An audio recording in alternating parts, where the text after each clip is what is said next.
Good morning, good morning, good morning. Welcome to another hilarious and insightful episode of Mornings in Alive with Keith and Friends. Good morning, Enzo. I see you there in the future.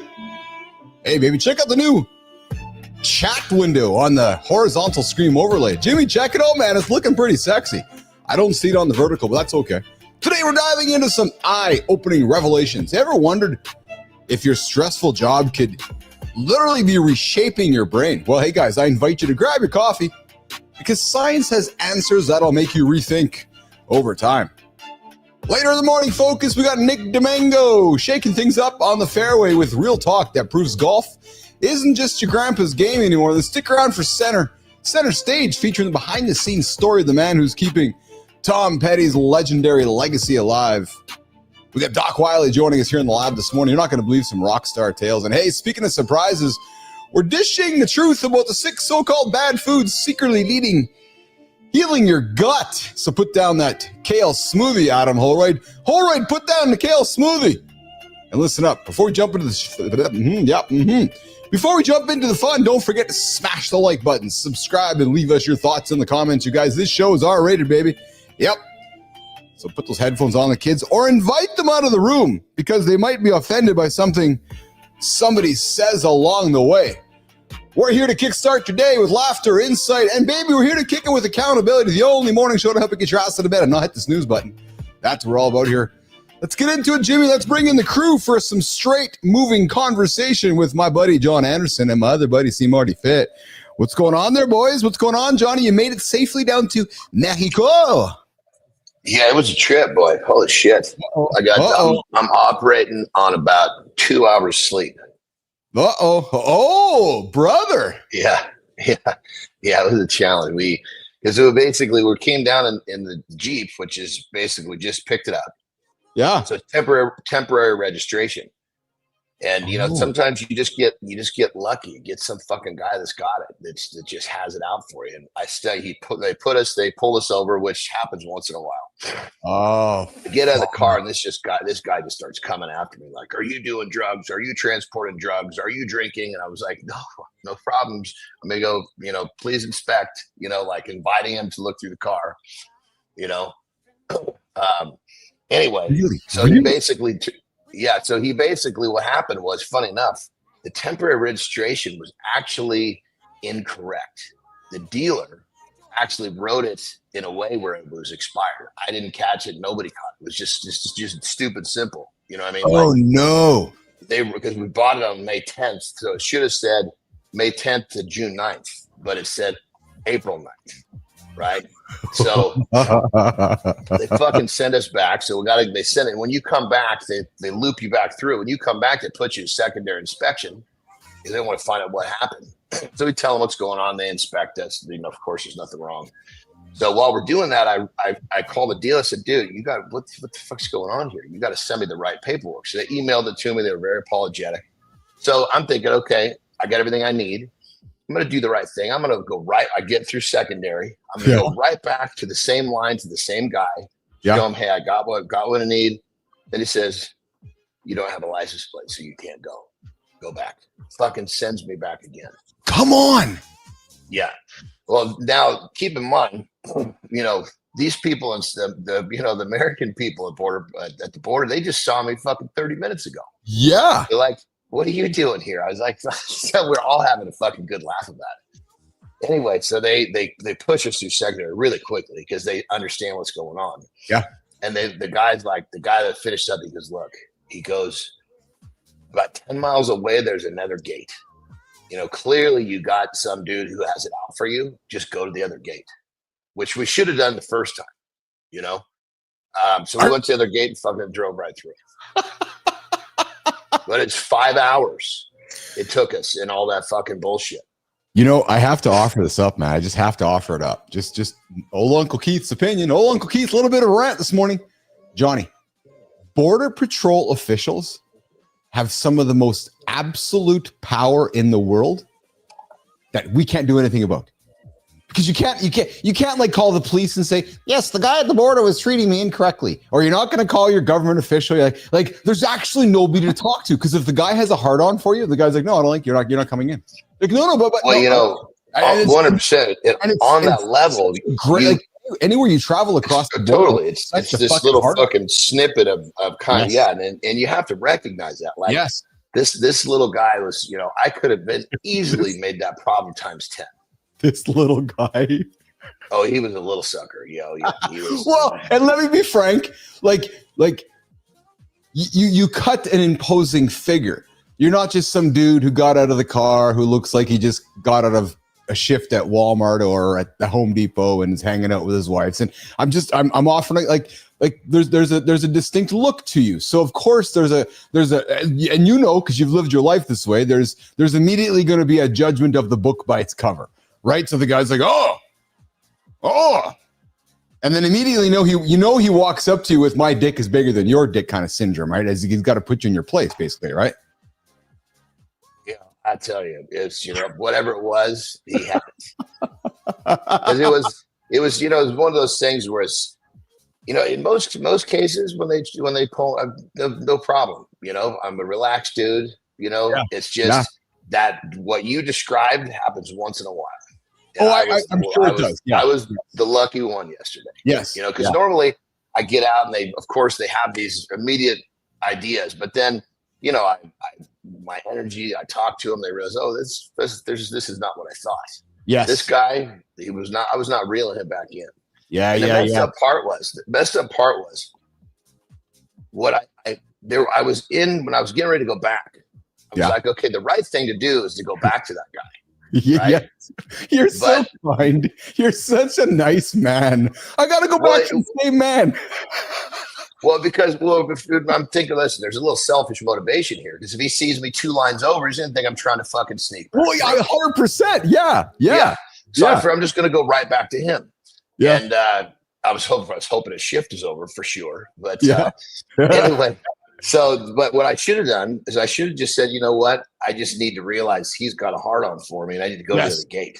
Yes. Because I knew the other gate was there. And Tara and I were talking. We were like, God, then it looks like we've done something wrong. Because they thought at first there's like, why are you trying to leave the country with a vehicle that's expired? They thought we were trying to, but I pulled out the contract. They could see it was all there. So quite a fucking. I've had some similar travel stories as you've gotten to know me. I carry myself a certain way, perhaps dress a certain way. And as I was going through my journey of traveling with ICUC around the world, I wasn't showing up in airports dressed like the guy who came out of the corporate boardroom, right? I was, I dressed stylishly, dressed my unapologetic self. It wasn't uncommon going through border or going through immigration or security, and I was often flagged or questioned or curious and after a while, you just it's just the old judge a book by its cover situation. Like, all right, and it just be kind, you smile, you be polite, you put your head, and just like our show, my goal is come look at us, judge us, and then listen to us talk and realize that actually we're a bunch of couple soft pussy cats that wouldn't hurt a fly. We'd only eat the fly, Johnny, after yesterday's show. Fuck, man. Dude. I cut a 3-minute video. I'm rolling it, man. It might have been the ultimate 3-minute capture of this show. Johnny, Keith, and Marty, our 3 characters were ultimately, I'm going to drop for you guys today, man. The conversation started with my question going, would you eat an insect? It ended up with us talking about eating dog food and eating ass. And it's just Marty's face and you defending your decisions and me just looking at the two of you like anybody tuning in. But the crazy part about that is that was not about eating anything. That was about limitations. And I think poor Mark didn't get that. I think he was so focused on the fucking insect or the goddamn dog food. Actually, he just sat down. Brett, Jimmy, bring him in. There's my man right there. Yeah. I was sitting on the couch cutting it with Lauren last night. We were fucking howling, man, because you going after Marty's face, trying to wrap his head around it, and you just talking about licking the spoon. It was so good. Well, the thing about it is, it's before I started to travel the world and got exposed to. It's real easy to be that way. I know, man. Because it's the way we're programmed. It was so good. I'm going to drop it later today. What's going on, Christopher Martin? What's up, man? I don't know why my camera's so close today, but what's up, guys? Oh, I lied. We got the I don't know what happened. I didn't do This anything. is super close up of Marty's face right now. I love it. Hey, good morning, everybody. I see you guys all in the comments. We have a new feature happening on the horizontal stream today. Our comments are popping up on the screen there. So, Roofy, I see you there, man. Roofy on the vertical. Good morning. I want to hear from the golf guy. Can he help me stay in the fairway? Yeah, we got Nick Domingo joining us in the second hour. Doc Wiley, I see you sitting there in the green room, brother. I see you there in the horizontal. And let me just check. Jimmy, do we have him in the vertical as well? I think we do, which is awesome. And hey, Jimmy, we got a couple videos I want to run here right now with the boys here, with Johnny and Marty, just have some laughter. Jimmy, let's run one of those. Let's run the flying one. I know we are big fans of heights, and I've been dropping some fun stuff for us to talk about. Jimmy, drop one of the flying ones. Don't drop the girl one yet. Drop the two flying ones with us and the guys. So let's have some fun. Check this out, guys. Would you do this? Flying carpet. That's fucking crazy, man. So there's flying suits, so he's got a suit on, doesn't he? When he's got carpet, he's actually hanging on to a pillow. Yeah, they got suits that do this right now. They look like he's holding on to a carpet, yes, but he's got a flying suit under there. Yeah, everybody, don't go grabbing your fucking coffee tail rug, jumping off a goddamn bridge. Dude, that is. Marty, we're gonna do a Mornings in the Lab adventure series and see who does these crazy things. And then Jimmy, run that one of the guy at the top of the building too. I know how much we're all fans of heights here on the show. Oh man, yeah, check this one out, Jimmy. Hey, whoever's in the bottom position has got these comments across their face. Look at them. Yeah, I saw that. You know, Keith doesn't care. You know, Canadians, they're a little different than us. So oh, I see that. I didn't want to say anything, man. Yeah, there's another little Jimmy. That's okay. So that's fine. I got one more for you guys. So I have a piece of video that we're gonna run right now, which is gonna be one of the most instructive pieces of videos men are gonna see today. And what we're gonna do is we're gonna show you guys how to pleasure your woman. Jimmy, let's run this video, brother. All right, guys. So we often talk about bringing our woman. Yeah, there you go. Looks like a woman's hand. Exactly. So Jimmy, let's pause for a quick second. So guys, we often talk about bringing our lady partners to orgasm. Well, what we're seeing, hold on, that's a pretty stealthy risk for a female. Look at that. Yeah, what we're seeing is the appropriate way to bring our lady to orgasm. So Jimmy, let's run it again. So what she's showing you here is how not to bring it to orgasm with your fingers. And we're gonna see. So we don't want to do it that way. No, not that way. We want to do it that way. And that's a few more bucks there, Johnny, on how to bring that G-spot and how to bring your woman to orgasm there. So a little tip this morning, guys, how to finger your woman properly and bring her to orgasm, not by going in and out, but by actually flexing the fingers inside the vagina. So there you go. Thanks, Keith. Appreciate a little tip this morning. A little tip with your morning coffee. I would have never figured that out if it weren't for you, Keith. So I appreciate you so much. We got Adam Horwood coming in with from heights to taking her to new heights. Exactly. Our Mornings in the Lab conversation. Hey, so what you're seeing, Marty, is you're seeing a new overlay. I see the comments are coming over your face. So if I just do this, if I just change that here, that takes it off. Oh, okay, I see how that works. Cool. All right. Okay, guys, listen. Yes, and Good Time says, make sure you trim your fingernails. And Lady Drew Bigger is talking about fingers up on this one. And what else we got here? We got Roofy coming in here. Okay, well, listen, guys, let's do the accountability check, and let's come back with Doc Wiley. Doc was, we had him scheduled a couple weeks ago. We had a little hiccup in that, but Doc is here. He's a Tom Petty guy. John, I know you and I grew up with some Tom Petty, so we got a rock star coming in the lab. We're gonna free falling. Y'all gotta enlighten me. I'm a little younger than y'all. Yeah. Tom Petty had that voice that you could actually sing, and if you had a terrible voice, it worked. That's exactly right. All right, guys, let's keep it rolling here. Johnny's on 2 hours of sleep. Marty's got a close-up on here.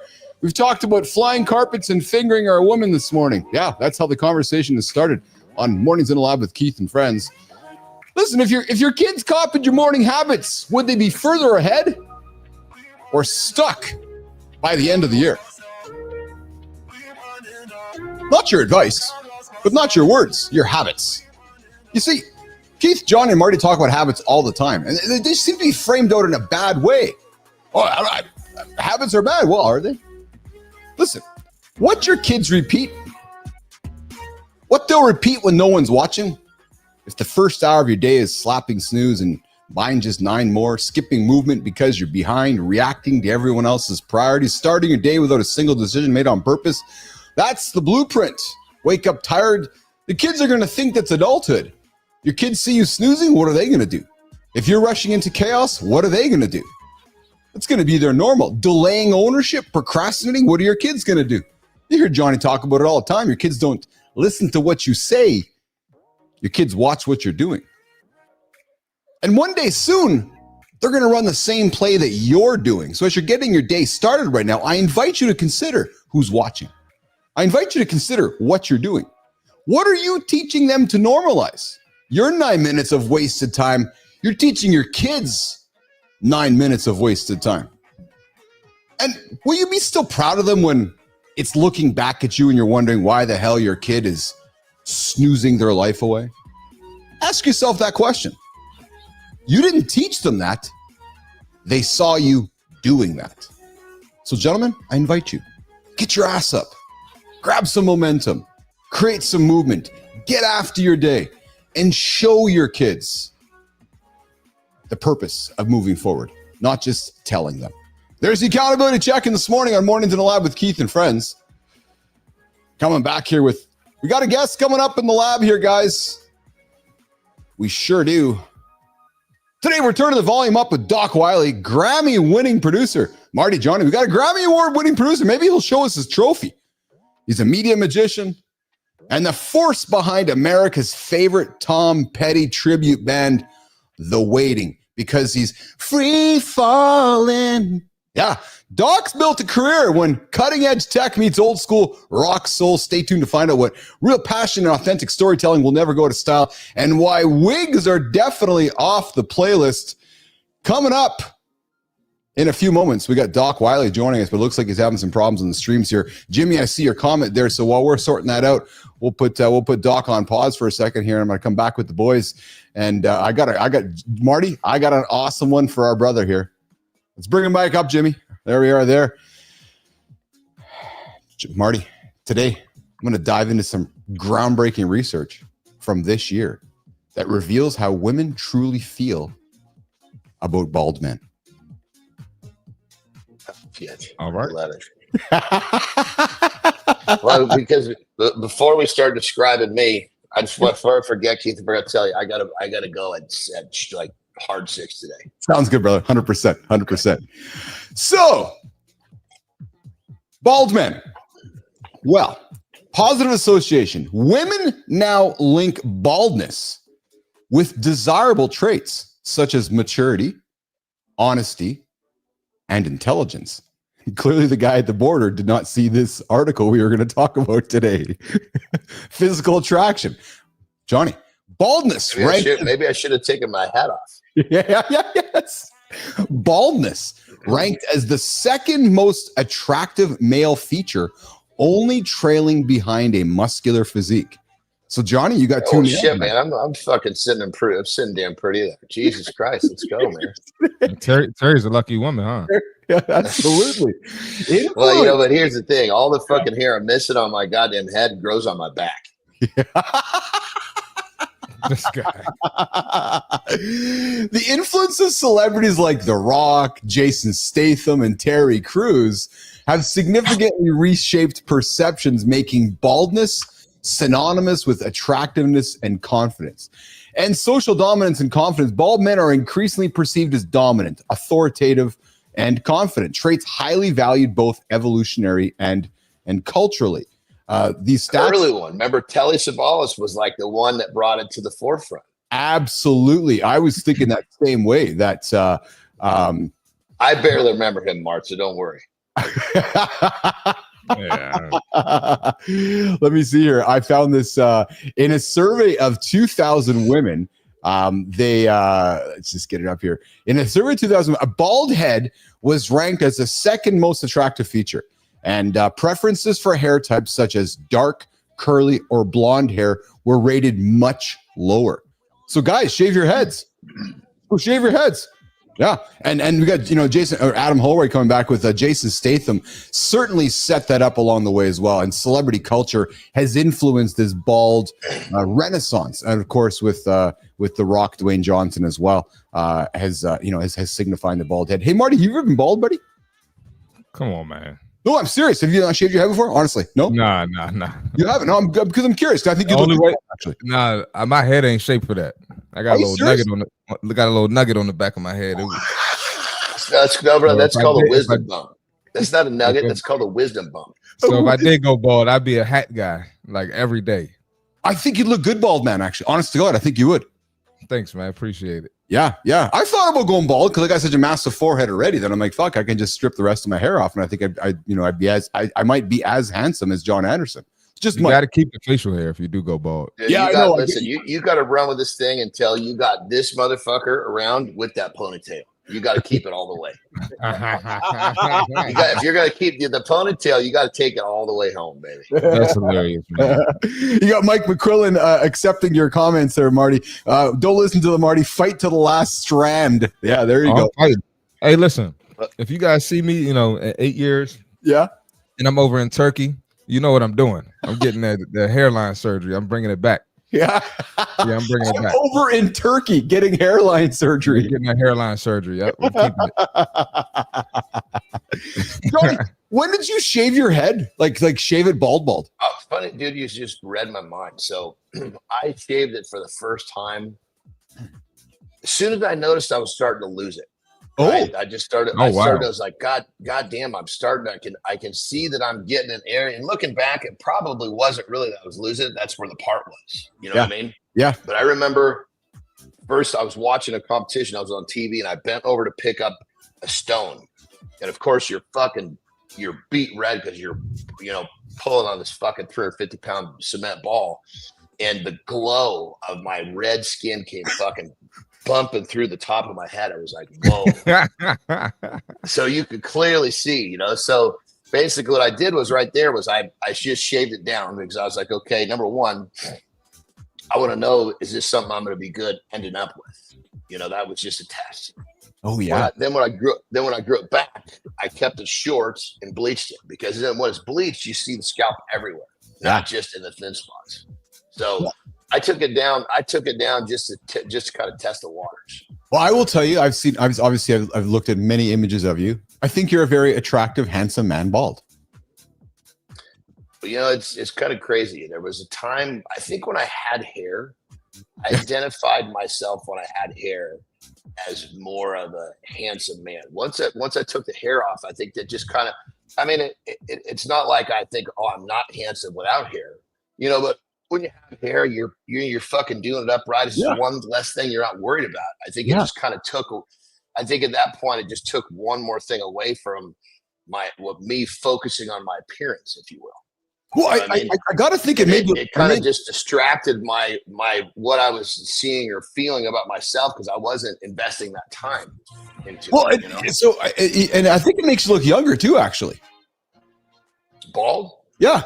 I mean, as a compliment, I do. Like, you get the facial hair in your face, because I think the hair on your head with hair in your face and it being gray and so forth, I think it would make you look a little older. I think it makes you look younger, like with your hair off. You got nice facial features. I'm being very serious right now. Like, I think it makes you look younger. I like you looking bald. Actually, I think you look great bald. Yeah, I mean, when I was younger, I used to really identify with my looks. Yeah. Like for example, my two youngest daughters. I can't remember how old they were. Probably they just started to like boys. You know what I mean? Before that, they didn't give a shit about boys. We were somewhere in a family member's house, and there was a picture of me. It was my senior graduation picture from high school. And they were like, keep in mind at that point, fuck, I'm 310 pounds. And I don't resemble that fucking guy at all. Yeah. And they're like, they're turning to like, Mom, who is that really good looking guy? She's like, you really want to know? They're like, yeah. So, that's your dad. They're like, oh. That's pretty cool, actually. That's pretty funny. It was a cute story. Yeah. That's awesome. Well, boys, listen, we got Doc Wiley ready to rock and roll. Marty, let's do this, brother. Let's do the fit tip. let's bring Doc in, and that way we won't have to interrupt at all. We'll do the fit tip with you right now. Then we'll bring Doc in and keep the conversation going. How does that sound, brother? Sounds good to me. Let's do it. Let's do it, Jimmy. All right, let's do it, man. Hey, listen, guys and ladies, if you're on the show, you got to get your protein intake. All right, whether you do cardio, whether you lift weights, whether you swim, whatever it is you like to do, whether you do Zumba, protein is needed. It's essential, right? And I'm going to suggest that you start tracking it. All right. Start paying attention to nutrition labels. See how much protein you're getting in each serving of food that you get, right? Now, if you ask someone, hey, how's your protein intake? They always say, oh, I eat protein. All right, well, run down what you ate yesterday and the day before that, right? They go through it and you see they got 30 grams of protein the whole day, maybe 50 grams of protein the whole day, right? So start tracking it so you can make sure that you're actually getting more. And why do we need protein? That is the most important macronutrient. That is the organ for longevity. So whether you want to build muscle, whether you want to burn fat, whatever your fitness goal is, protein is essential, right? And especially as we get older, sarcopenia, we start to decline. Guys losing testosterone, protein is essential for helping with that stuff. So get that intake in, start paying attention to it, track it. It's simple math. It's not asking for too much. It's just a little extra step in your day, and figure it out and get it done. That's the fitness tip for today. But today, you don't want sarcopenia. No, you want protein. Yeah, true story. Yes, sir. That's exactly it. Or the sarcopenia is going to come in. That's a funny word, eh, Marty? Sarcopenia. Yeah, I always mess it up when I got to spell it. I got to backspace, type it like 3 times. Yes. Well, listen, we finally got him in the green room ready to rock and roll. We're turning up the volume with Doc Wiley, Grammy-winning producer, media magician, and the force behind America's favorite Tom Petty tribute band, The Waiting. Doc's built a career where cutting edge tech meets old school rock and roll. Let's get into it with Doc Wiley. Let's bring him in, Jimmy. Let's bring in Doc. I'm gonna say what's up, but I got to keep it going after this. You bet you, Marty. Yeah. You gonna rock and roll? Everybody hear me? Yeah, what's up, Doc? How you doing? Hey, what's up, man? Greetings from the big sky country over here in Montana. Nice. Very nice, dude. Fucking A, my brother. That's good shit. I've been to Montana quite a few times. It's beautiful up there. Nicely done. Marty, you're going to rock and roll. Marty's going to get out of here, guys. Marty's off for this day. We'll see him back tomorrow here. We got Doc, myself, and Jon Anderson here on the show. Doc is joining us from Big Sky Country. He is part of a Tom Petty tribute band. Doc, we had you scheduled a couple weeks ago. I had little hiccups there, but I'm glad to have you here today. Brother, how did you end up at a Tom Petty tribute band? I used to work at Island Records. Yeah. Island Records, 100%. Down in Miami, a place called South Beach Studios. Yeah. And my boss took me up to New York, and I got to hang out with Will Lee from the David Letterman band, the bass player. Yeah. And we went after eating some Thai food. We went to his place, which was right across the street from CBGB's. And we were hanging out, and he said, I think I want to make the coolest Beatles band with the best studio musicians in the world. But we're not going to do it we're not going to dress up like Beatlemania. We're just going to play our hearts out and just play it like you do Shakespeare. No one actually, does Shakespeare, a tribute to Shakespeare. They do the material. And so I thought, I'd do that with Tom Petty. And so when I moved up here, kind of being a music industry refugee, I got together the best musicians around the state, and we've been doing it since 2012.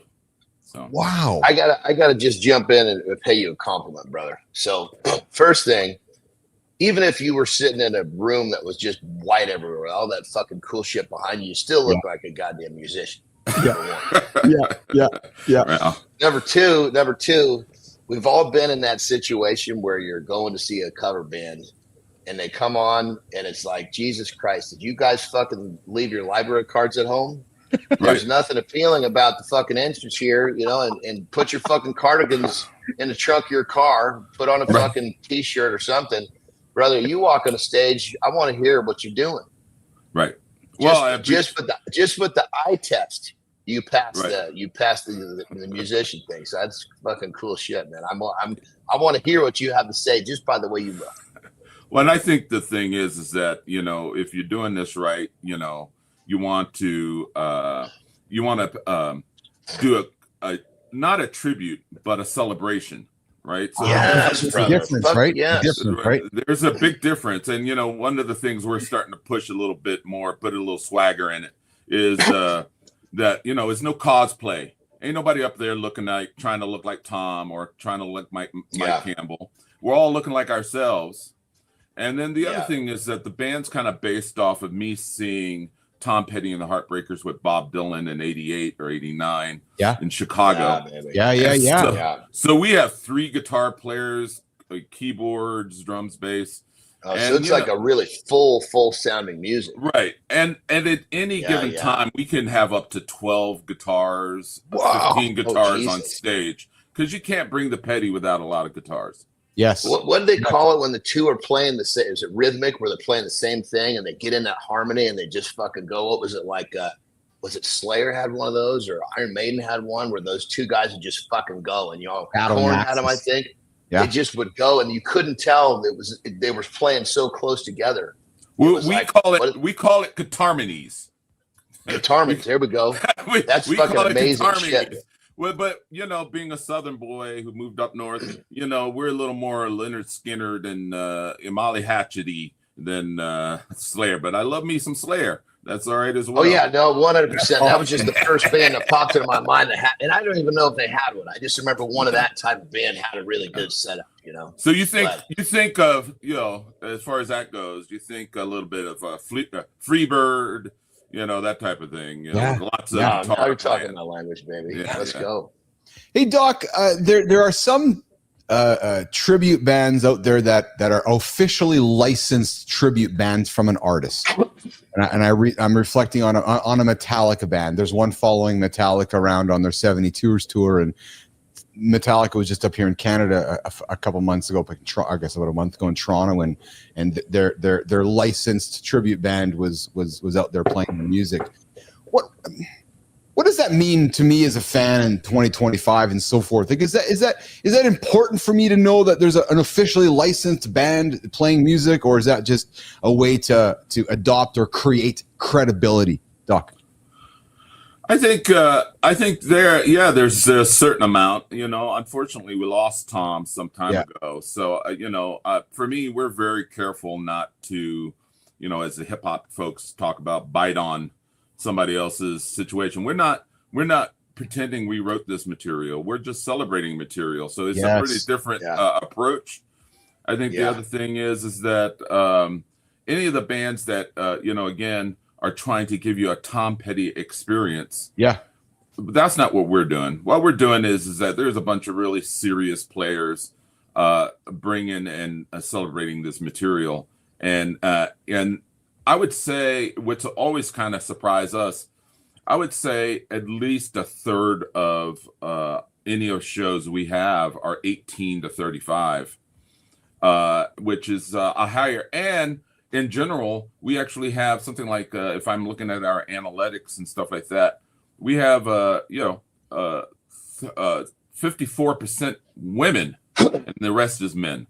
Oh wow! So it's an interesting thing, and we, like I said, we just try to bring the music.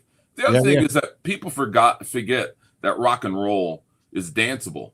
Right, 100%. Right. So it's unfortunately a dying music. Unfortunately, I grew up with rock. I know Johnny did, and obviously you did as well. Speaking of women, good morning, Amy Reinhardt. I see you there in the comments this morning. Good morning, Benzie. We're here hanging out with Doc Wiley, the force behind America's favorite Tom Petty tribute band, The Waiting. Doc, I gotta wonder, man. And here's something that I think every musician must be asked. You've built your career around music that connects deeply. What's one song, Doc, that you and your band, or even you particularly, what's one song that you never, ever get tired of playing? And then why? Well, I think there's a few, again, and one of the things when I've been doing this band for a bit is that you would get emails saying, man, that show was great. My voice is hoarse from hanging out with you guys. Sometimes when we're playing, the singing back to us is louder than we are. Really? And yeah, so like I would probably say Free Falling in a sense of because the chorus harmony. Yeah, but what we do too is we break it down and invite the entire venue or theater or bar, because we don't play sets, we play a show, right? We play 2 hours, we don't stop. It's kind of like a Peterbilt. We start a little slow. No shit. Grinded it out for 2 fucking straight hours. We don't mess around. Ain't no breaks. You kidding me? So, someone put their hard-earned money. I think the other thing that we're doing is, we try to make ticket prices cheap. So we're doing 10, 15, 20 bucks at the door instead of doing 25, 30, 35. Yeah. We're trying to make a working person come through the door and enjoy themselves, have a beverage, and sing along to Free Falling. And so we do in the back end of that song, we make it, we turn the house lights on, and it's a sing along and having a good time and that type of thing. So I got to think that people everywhere, without a doubt, underestimate the creativity, that comes with being in a tribute band, right? So right. I got to think, what's the most unexpected challenge that you have faced bringing Eddie's music to life? Okay, well, can I just jump in right there before you? I want to hear this answer, but anybody that thinks what you think, Keith, clearly has no idea how fucking difficult it is to play an instrument the way that you need to do, just to be a part of one of these songs, whether you're on stage or not. Yeah. So anybody that has that thought is fucking smoking crack. Give it a shot your fucking self. Yes, I know. Oh, I'm just in awe right now. This is awesome, man. This is awesome. Yeah. But totally, people do have those goofy thoughts. It's like, just playing somebody else. Dude, just to be able to play along, play someone else's song is like a fucking, you're a master of a unit, of an instrument. And then Johnny, to Doc's credit, to play somebody else's song, Petty's song, but not pretend you're a ripoff of Tom Petty and not pretend you're trying to be Tom Petty, right? So that's why I come to this question about like how do you go and take that awesome library of work, Doc, and make it your own, and the challenge with that, because you're creative, you're an artist, but yet you take that 2-hour show and you're making it your own. So when I leave there, I'm like, holy fuck, man, I was there part of Doc's band. That was awesome. Knowing I didn't see Tom Petty, I saw something very different, but yet something still very enjoyable. Well, it's all about honoring the song. I'm a song guy. It's all about the song. You're a musician. You're truly a musician, aren't you? Right. It's a song guy thing. Yeah. It's not a thing. And that's the other thing, being a music producer and being a part of the music production crew for years and years and years. I've been blessed enough to work with like U2 and Prince and stuff like that through the years. So cool. I would say the thing is that's why we have all those guitars on stage. That's why, because when you're doing an album, you're double tracking guitars, you're double tracking vocals, you're double tracking all this type of stuff. So that's what we focus on. And it's again, I was lucky enough back in the late 90s to work with David Lee Roth. And one of the things he would say, when we were working in the studio, goes that, you just got to make a really cool, sandbox and invite everybody to play in it. Yeah. Right. Yeah. And so to me, that's what we're trying to do. We're celebrating this music. We're having a great time. And I would say the hardship is it's just bringing the show where people are having a great time. Really, it's the soundtrack of their lives. A lot of people, right? Yes. So it's just, you've got to honor that. That's what they got married to, or kiss your partner for the first time, or we're having a fun time on the beach. So you've got to make sure that you're honoring that moment. So I love it. When like I have 3 girls, and when the 2 youngest ones were still in the house, they were Yeah, just preteen. And we were always big on they needed to do some sort of instrument, whether it was, whatever it was. And so they like, we want to play the guitar, and that's the school didn't have it. So what we did was we actually had a dude come to the house 3 days a week and did private lessons with him, right? And I was like, well, shit, I'm going to jump in here. To put a third in the group, almost doesn't change the expense. So we all got guitars. We got this private instructor sitting in front of us. We're going to come for our own home. And dude, we did this for almost a year, and I practiced. I got to tell anybody who's never tried this shit, it is difficult, like way difficult. Learning an instrument and playing in a way you could perform on stage. I can't even imagine, I understand the hours it takes in my world, but I mean, it's like I can't even imagine the amount of hours that you must have put in to get to where you are, brother. Well, I think that isn't that in anything, and it's two things that I'm second generation musician. My dad was a jazz professor. Also, he was signed to Chess Records from 47 to 55. So that's Chuck Berry and Muddy Waters and all that type of stuff. Man. So you grew up in it. Yeah, I grew up in it. But I would say just anybody who's into excellence, right? Yes. Yeah, and anything that you're compelled to do it, right? So look, I'm an older guy now, but there's several times in my life I'd go, I'm just going to put this down. I'm going to be a lunchbox Charlie, and I'm going to be all right, right? And months in, I'm miserable. I'm not making music. I'm not doing the thing I want to do. And I would think whatever discipline that you're drawn to and that you try to create excellence is a really important thing, right? So, it's just like whatever your discipline or the thing you're drawn to, as John Lee Hooker would say, it's in him and it's got to come out, right? So it's the same, right? If you, I got to do it. I totally know what you're saying, because obviously I was interested in playing the guitar more to be a part of what I was doing with my girls, but I didn't have that thing in my fucking belly I did with the weight room. So that, if I had that thing in my belly for guitar, I probably would have followed that same track. But just to be able to put that many hours into something that's not like drawing you in. That's right. I can see how so many people start and quit an instrument because I was really blown away just at how just the difficulty of picking up, learning to do it right. Because of course you can be the cheater and just learn how to do a couple of chords so you sound like you're playing a song. And then there's the fucking steps you do to learn how to hit the fucking notes and moving your fingers and all that was difficult shit. Yeah. Well, I think it's also there's a joke, if I was going to be a little blue, but who you going to pleasure with that? And the joke is me. I'm good. All right. So well, we were talking about pleasuring our partners with our fingers this morning. So that's you are in the right space for that. Johnny, I will tell you, man. It just seems to me as we're getting to know Doc Wiley that Doc is drinking the same Kool-Aid that you and I are, which is doing the shit that others don't want to do. Like he gets on stage, not with one guitar, he brings 12.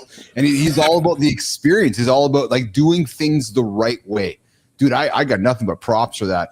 Doc, what's one unforgettable moment that you've had on stage or behind the console that still gives you these chills that you can't forget about today? Well, behind the console is probably the biggest one, which was I got to work on with U2.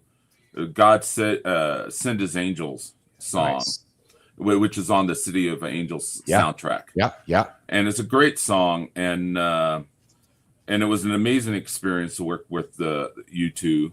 And I think we cut all the vocals. I was a part of that in Miami, and then they went off on the pop tour. I think at that point. Oh yeah, pop and then. I was in New York at the Gramercy Hotel, I think it was. Yes. And the housekeeper was walking by, humming the song that singing the song that I had worked on several months before. That's cool. And so that probably was like the first time I was like, wow, that's a cool moment, because I Yeah. was there when it was being made. And then you see this person who doesn't know me and didn't know I worked on it, singing the song. And then I didn't write the song, but I definitely, just being in the room when it was made and being a part of that production crew was a super fun thing. So that was probably, and then I probably think the second time was working with Whitney Houston on one of her last records. And we recorded stuff, and I did a little technical thing, and we finished listening to it, and she gave me a little kiss on the cheek. So that was pretty cool. That's pretty cool, man. That's awesome. We're hanging out with Doc Wiley, Keith Bilous, and Jon Anderson. Hey, Doc, can you stick around to the top of the hour here with us? Sure. Awesome. Let's do this. So, Johnny, let's do a lifestyle. Let's do a lifestyle tip with yourself, and then if you need to step away for a quick break, Johnny, you do that, and we'll keep the chat going with Doc Wiley. Okay, brother. I'll make it. Once I finish, I'll make it till 6. Sounds good. Keep me right to the button. Keep me right to the button, baby. Sounds good. All right, Jimmy, let's do it, pal. All right. This lifestyle tip is really kind of centered around our guest today. Now, is it difficult to be great at something?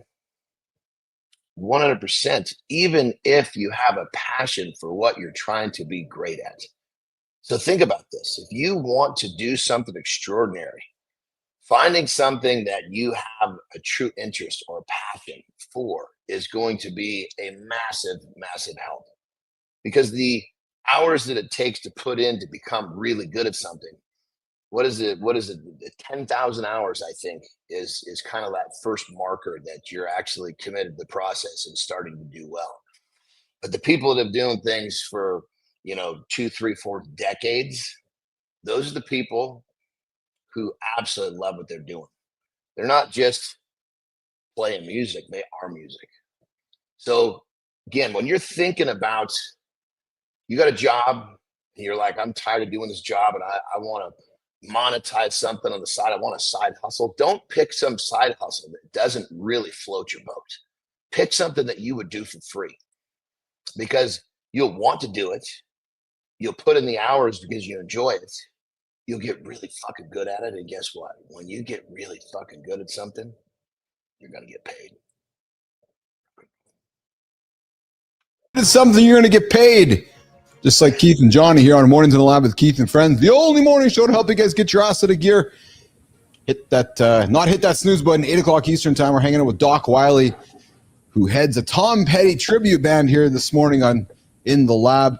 Hey, Doc, so we are moving through an era where creative artists are perhaps losing more control than ever of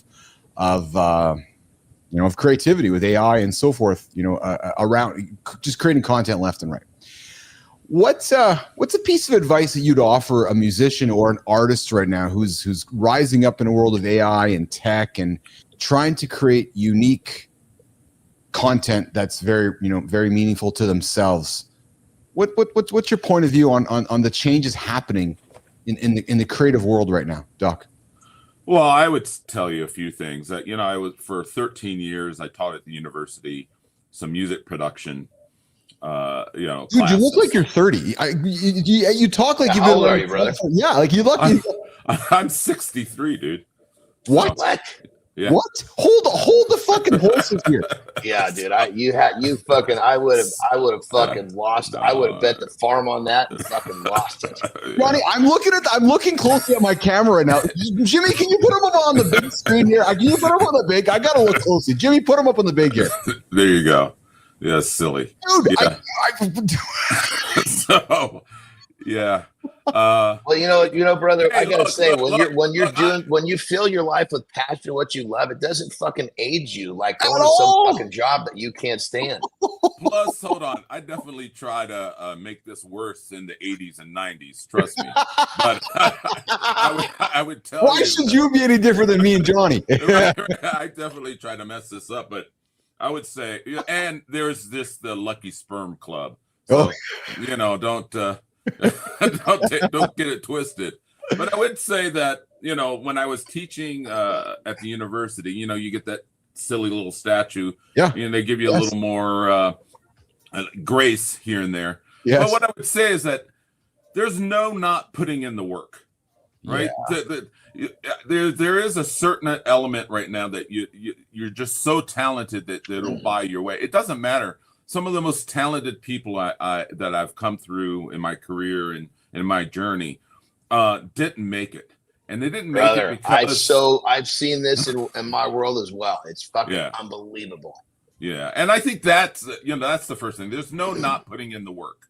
That's the first thing. The second thing is that everything is a tool. So, for me, AI, I use Chat GPT and a few other things to help me write scripts or massage a lyric or create a cool graphic. Or to me, it's just another tool. Look, there's being kind of a music geek historian as well. Yeah.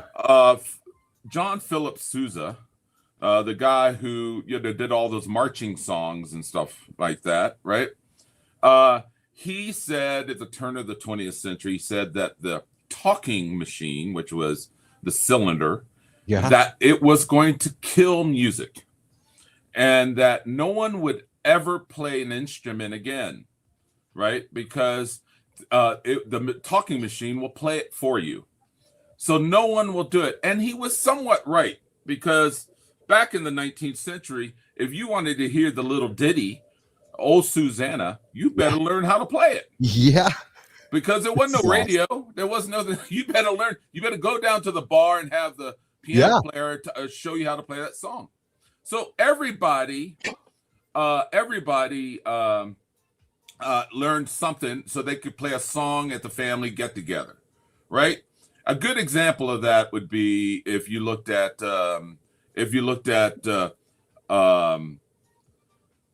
movies like The Godfather. The first scene is at the wedding, and they bring up Uncle Giacomo, and he did the song on the thing. Come on, Uncle Giacomo, do the song, right? And that's that old school thinking, right? I learned one song so I could perform for my family, right? So Sousa was right that way. But now with the new technology, it used to take $1 million to make a good record. Now you just need a really good laptop to make a good record. And then the thing I would tell my students, and I would say, I'd go, what's the most important thing if you're going to record something? And they would go, a $4,000 microphone or $6,000 guitar. And I'd go, no, you need a song. Yeah. That's all you need. Yeah. You need a song and performance. Everything else is whatever, Our phones have a microphone that is so superior to almost every microphone up to the 1950s. So all the recordings from, the early days all the way to the late 1950s, our phones and the microphones in our phones are just light years, a quantum leap. And I don't know anybody who, would say, I hate the way Billie Holiday sounds because that microphone sounds cheap, or Hank Williams sounds, or because all of those microphones weren't as good as the one that was in your phones. So what was it? Song and performance. That's fascinating. We're hanging out with Doc Wiley. He's the music dude. I see some of the comments. Doc got a question from Jason Brophy. Doc, good morning, Brophy. Thanks for hanging out with us, brother. Did you have your shark this morning, Brophy? Hey, Brophy. Doc, what type of Gibson Les Paul is behind Doc? Appetite Burst or a Greenie? Apple.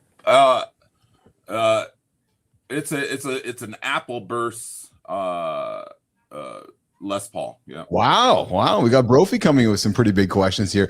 Yeah. Hey, Doc, how do you? So I got a curious question. So somebody who plays in a tribute band and very dedicated to it, how do you put? I'm going to use the word ego, even though I'm not necessarily referring to like how we would consider ego. But how do you put that aside and not make your like? How often do you desire to make your own music with your own band so you're not playing Tom Petty's songs? So it's like, I want to make my own stuff. Or is that passed you by because you recognize where you are today in your journey? No, I think with anybody that, no, I'm always writing songs. Yeah. And I'm informed. It's one of the reasons why, I'm standing on the shoulders of someone I appreciate so much.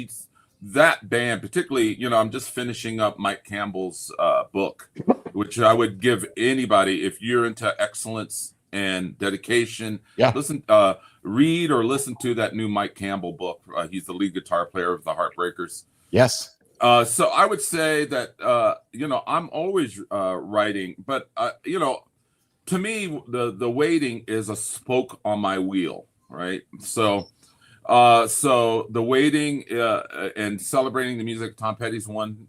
The original projects I work on is another. The producing other artists is another. I also do studio design. This room that I'm in is the 29th studio of design. It's the first one for me. And up the hill on the side of a mountain is the number 30th studio of design. So I do that. So everything is a spoke on the wheel.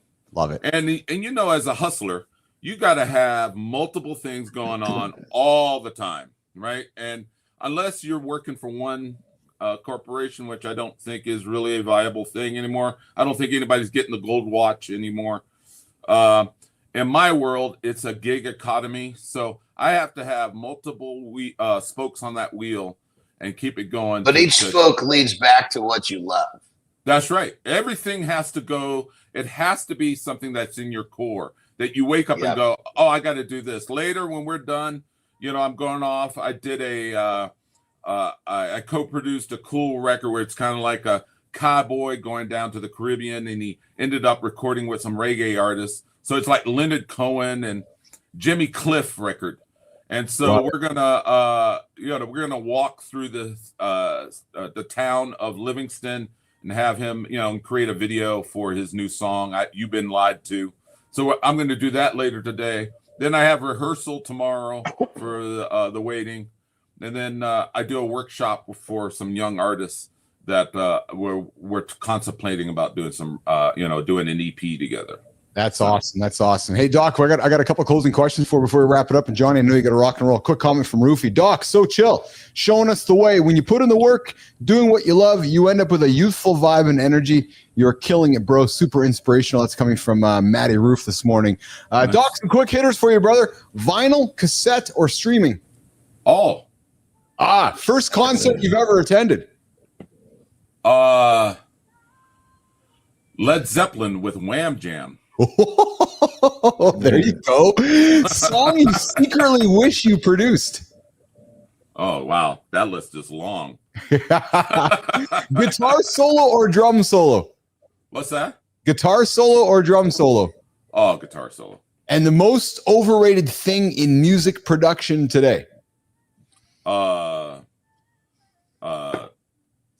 Tuning, vocal tuning. Auto-tune, yeah. Yeah, I hate it. I bet. Yeah, I want people to sing. Yes. Doc, if Billie Holiday's flat most of the time. I don't know anybody, and Hank Williams is sharp most of the time. I don't know anybody who went, I was going to love Hey Good Looking, but he's sharp, so screw him. Doc, my last question for you, brother. If you had to write an anthem about your career, what would the chorus be? No, it would be a Tom Petty. Even the losers. Oh, I love it. Get lucky sometimes. I love it. I love it. I love it. Johnny, before we say goodbye to Doc and before I say goodbye to you, Johnny, some final comments from Doc Wiley, brother? Right. I just love that you basically taken your passion and made a life out of it. That's your we're the same in that way. 100%. You music is yours. Mine started with the weight room, and there's nothing better than when you wake up every day and everything you're doing leads back to what you love. Yes. Yeah. That's awesome. I always say all roads lead to Rome, right? So if you're doing it right, all roads lead to Rome. And so if you're doing it wrong and you're out in the wilderness, you zigged when you should have zagged, brother. Oh, that's brilliant, man. That's absolutely Keep kicking ass, dude. You're getting it done. Keep kicking ass, brother. I agree. With almost 40 years of experience, Doc blends Grammy-winning audio engineering, video production expertise, and authentic musicship. He helps artists and brands cut through the media noise and delivers unforgettable live experiences that keep the spirit of rock and roll alive. Doc, I'm so grateful you got a chance to spend some time with me and Johnny this morning in the lab. I hope you'll come back again, man. I could talk music and history music with you forever, man. Honestly, God. Well, you you leave the light on, maybe I'll come by and drink another cup of coffee. That's awesome. And Johnny, if we just need to bring the average age down, we just got to bring Doc Wiley on the show, brother. I love it. All right, Doc, I know you got to rock and roll. Johnny, I know you got to rock and roll as well, brother. You have a safe day today, Johnny? Yep. All right. I'll see you have a good loop. Doc, nice to meet you, brother. Nice to meet you. All right, Johnny's going to go. Doc, I appreciate you, brother. We'll look forward to connecting with you later today as well. Okay, pal? All right, man. Awesome. All right, Doc's going to get out of here. Johnny's going to get out of here. We're going to reset hour two. Good morning, Lauren. Good morning, baby. I see you there in the comments as well. Jimmy, the guy's 63. What? I thought he was like 35 years old, 33 years old. Yeah, 63. There you go. That just shows you when you find, and Rufy calls it out, when you find your passion, or like Anderson calls it out, when you find your passion and you race towards your passion all the time, man, it doesn't age you. Look at Wiley.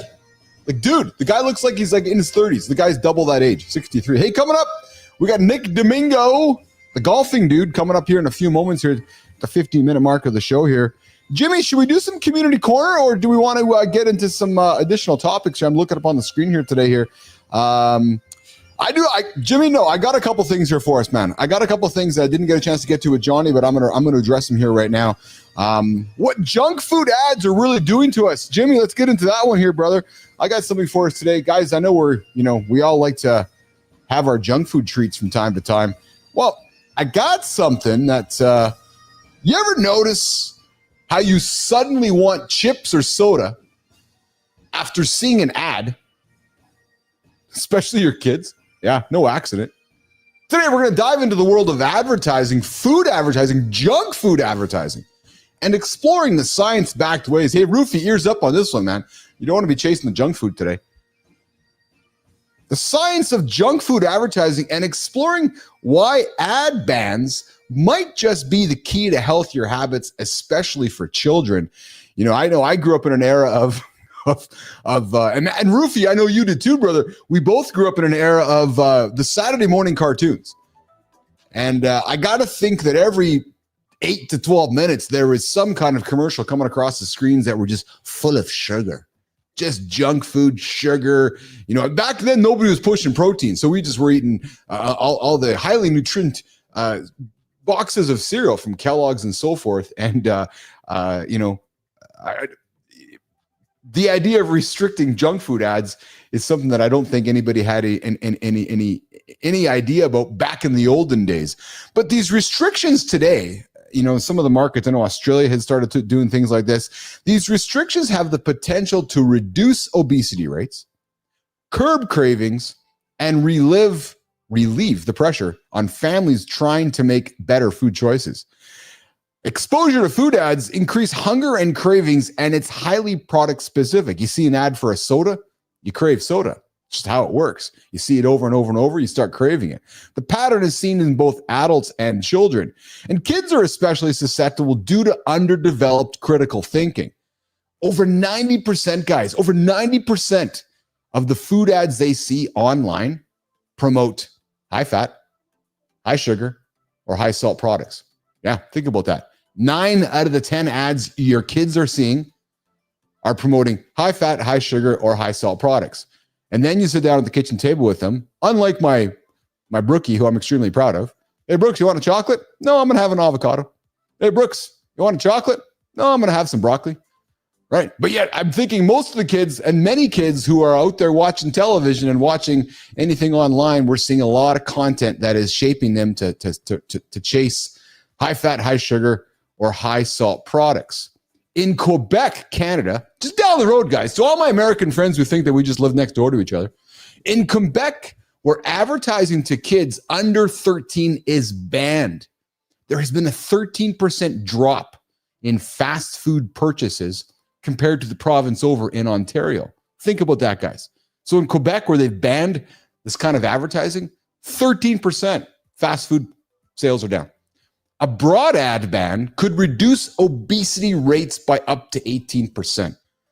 Guys, do you wonder, as you go through society and you kind of wander through the malls and the grocery stores and just life, do you not cringe when you see a young child who clearly has been making choices that are perhaps in the range of high fat, high sugar, or high salt products.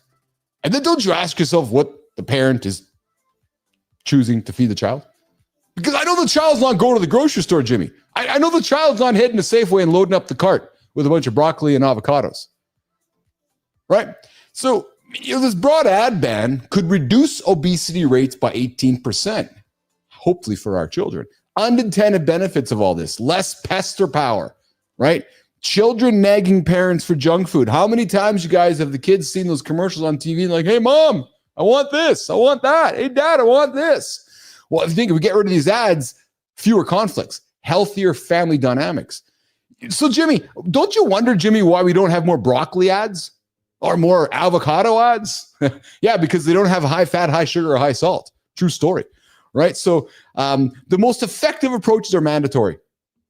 Protecting children of all ages and clearly defining what counts as junk food using nutrient profiling. So we want to be thinking about advocating for or supporting local and national policy that limit junk food marketing, especially to children.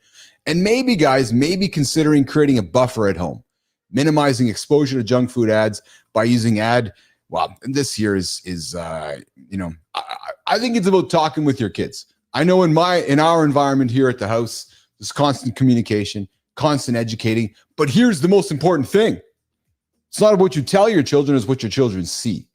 So if you're sitting at the kitchen table after you've snoozed and after you sit down, get up and kind of procrastinate through your day, and you sit down at the kitchen table and crush some high fat, high sugary, high processed food, more than likely your kids are doing the same thing. So, and we got Matthew Roof coming in with sugar cereals and processed lunch meat. Yeah, Lucky Charms and Oscar Mayer landed me in Husky Granimals and XL Underoos. Hey, Roofy, I was on the same plan, man. And you used the word husky. Dude, that word husky is a 1970s word. You know, we were all husky because nobody wants to call each other fat. It was husky, right? So that was something coming back there. But guys, again, just be aware of the junk food ads you're seeing. They're out there, and maybe junk food ads aren't a bad thing for society because it might help our children along the way. All right. Speaking of foods here, guys, 6 bad foods that are secretly healing your gut. Moving from junk foods to some better things. Would you ever believe that white rice, potatoes, and even beans, yes, the ones that make you bloated, could actually improve your gut health? Today, 6 so-called bad foods that are actually hidden heroes in your digestive system. And understanding which foods could truly support your gut can transform how you digest, how you absorb nutrients, and even how you feel mentally. These 6 misunderstood foods can boost immunity, reduce inflammation, and support, long-term well-being all through your microbiome. And as you guys know on the show, we're all about offering information for you guys to digest and do something with it yourself. We're all not here telling you what to do. We're out here giving you information. And as you guys know, we are big proponents on finding a solution that works best for you guys. But, we're here to talk a little bit about these bad gut foods that are secretly healing your gut. Let's talk about fermented foods, sauerkraut, kefir, and kimchi, rich in probiotics that seed your gut with beneficial bacteria. Fermented foods improve digestion, boost immunity, and even impact brain and heart health. I would invite you guys to opt for raw, unpasteurized versions to retain those live cultures. Guys, continuing with some of these foods that are healthy for our gut, beans and cruciferous vegetables like Brussels broccoli and Brussels sprouts. Dude, man, you get some good Brussels sprouts in the oven, grilled up and everything, get some flavoring. Oh my God, that's really good. Often avoid it due to gas. Humans just, Jimmy, in my experience, people are avoiding the beans. People are avoiding the broccoli. People are avoiding the Brussels sprouts because they don't want the gas. The gas from the ass. But they're packed with fiber. They're packed with prebiotics. Beans foster microbial diversity. Cruciferous vegetables provide anti-cancer sulfur compounds. And yes, that gas you have, guys, is a good sign. It shows your microbiome is thriving. Guys, here's one. Potatoes and white rice, when cooked and cooled. And Johnny, I know, is a big fan of a cooled potato from a starch perspective. But these starchy staples convert into resistance starch, feeding gut bacteria, producing short-chain fatty acids that lower inflammation and improve insulin sensitivity. Cold potato salad or leftover rice, gut gold. So guys, go crush some cold potato salad or even some leftover rice. Your gut's going to thank you for it. Here's the takeaway, guys. Start small. You might want to think about adding a small tablespoon of sauerkraut. Good time. You like that sauerkraut? Or a few sips of kefir daily, then build up as your gut adjusts, and then cooling it down. Turn your next meal into a gut feast by cooking and cooling potatoes or rice. And I know Johnny talks about it often when he cooks his baked potato. He freezes it, changes the structure of it, and enjoys it later on. So guys, don't avoid these 6 foods that are secretly healing your gut, like rice, potatoes, beans, fermented foods, sauerkraut, kefir, kimchi. We talk about it often on the show, guys. The power of our gut. Don't ignore it. All right, Jim. Let's see here. What do we got here? We got Nick Domingo waiting for us in the green room. We're going to bring up here in a quick second. Nick, I see you there in the horizontal. Jimmy, do we got him on the vertical as well, pal? Good. We got him on the vertical as well. So we're going to bring Nick Domingo in here in a couple of moments while I get ourselves set up for Nick. And then we're going to get to the bottom of the hour. We got the community corner coming up on the show here. We got a bunch of creator spotlights to get into as well. Guys, I did not do the habit stack today because Johnny had to leave early. So we're going to come back tomorrow with an added habit stack situation. But before we get into Nick Domingo, is your job literally reshaping your brain? You think it is? You ever feel like those long work weeks? Those long work weeks are literally reshaping your mind. Well, turns out you're not imagining things. Jimmy, new groundbreaking research reveals that working excessively, 52 hours or more per week, can physically change critical areas of your brain. Well, fuck, man. Jimmy, my brain must just be completely changed. I got completely changed. I work 52 hours in a day. Roofie, my brain's completely different now, buddy. I got a completely different brain now because of the science. Understanding these brain changes isn't just about health. It directly impacts your cognitive abilities, your emotional regulation, and overall well-being. In short, it's calling me short. In short, your brain's structure might be paying the price for your long hours. Recently, a study out of South Korea analyzed MRI scans from healthcare professionals, finding striking increases in gray matter volume, up to 19%, Jimmy, in areas such as the middle frontal gyrus, responsible for attention and working memory, and the insula, crucial for emotional processing and self-awareness. What this research is suggesting, Roofie, is that this is your brain's neuroadaptive response to ongoing stress. However, these structural changes might actually be detrimental, potentially explaining why people who work excessive hours report cognitive and emotional decline. So you're asking yourself, so Keith, what the hell does that mean? What does that mean, Bilous? Tell me what it means. Well, what can you do today? Well, first of all, evaluate your workload honestly. Can you realistically delegate or set some clearer boundaries? Second, advocate for healthier workplace policies that actively discourage chronic overwork. But what the hell is chronic overwork? Only you can decide what chronic overwork is. Reflect for a moment. Do you see signs in yourself or your coworkers that overwork is impacting cognitive function or emotional health? Well, guys, we're always giving you tips and tricks here on the show. Take time to pause, take time to go for a nap, take time to go for get yourself moving. The reality is, guys, science is suggesting that overwork might be changing parts of our brain, and maybe negatively or maybe positively. It's tough to say. All right, Jimmy, let's pivot here to our next guest coming up here right now. What happens? What happens when a golf junkie with Maxim and Golf Magazine decides to ditch the country club cliches and go full rogue with a new content empire? Well, you got a guy named Nick Domingo, the guy who's making golf gritty, hilarious, and finally human again. Nick's the mastermind behind Rainmakers Golf Club and the guy who's probably written more viral content than most of us have hit fairways. From his publishing days at Maxim and Golf Magazine to launching a golf brand that's all about truth bombs, game improvement fails. Hey, Roofy, this one's for you, brother. And raw community vibes. Nick is here to remind us that golf isn't about perfection. It's about progress. Oh, you've heard us say it all the time on the show, guys. Progress over perfection. And he's got a soft spot for collaboration, breaking norms, and telling it like it is. Nation, let's take a second and welcome in our friend, Nick Domingo. What's up, Nick? What's going on, guys? How are you guys? How are you, pal? Good to see you this morning. Where are you joining me from today? Likewise, I'm in Seattle, Washington, so nice and early for this morning. I don't have my coffee, but I think I can get through on sheer energy this one. I love it. I love it. I love it. We had a guy joining us from Montana this morning. We got Nick joining us from Seattle. Everybody's up and early and getting after it. That is awesome. Nick, let's get into it, brother. Your journey. You've gone from digital publishing royalty to the fairway renegade with Rainmakers. Dude, like, what sparked the leap? You went from boom to boom. Bring it to life. Yeah. I mean, I think for me, it was falling into the same hamster wheel, if you will, right? I was working at Maxim Magazine, started there about 16 years ago, thought it was a dream job. I mean, I was 24 years old, single guy working at Maxim, moved on to Bleacher Report, went to FHM, kind of stayed in the men's lifestyle publishing industry. And then this golf magazine job popped up, and I looked at my wife and my business partner at the time, and they both were like, look, you love golf more than anyone. Put your name in the hat. I ended up getting it, ran instruction content at Golf Magazine for about 2 years.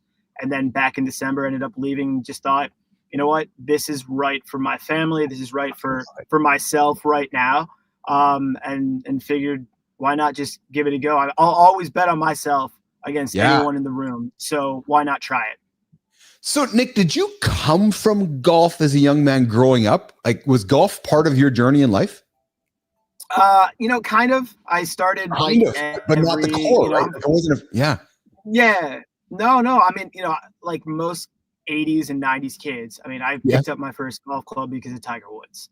And so when he won the Masters in 97, I remember 3 months after that, in June or July, my uncle Chris took me to a par 3 course in Ohio where I grew up. And we played, I think it was just 9 holes. And I remember leaving a club behind because I had to rent some clubs, and him rolling his eyes thinking, oh man, what did I get myself into?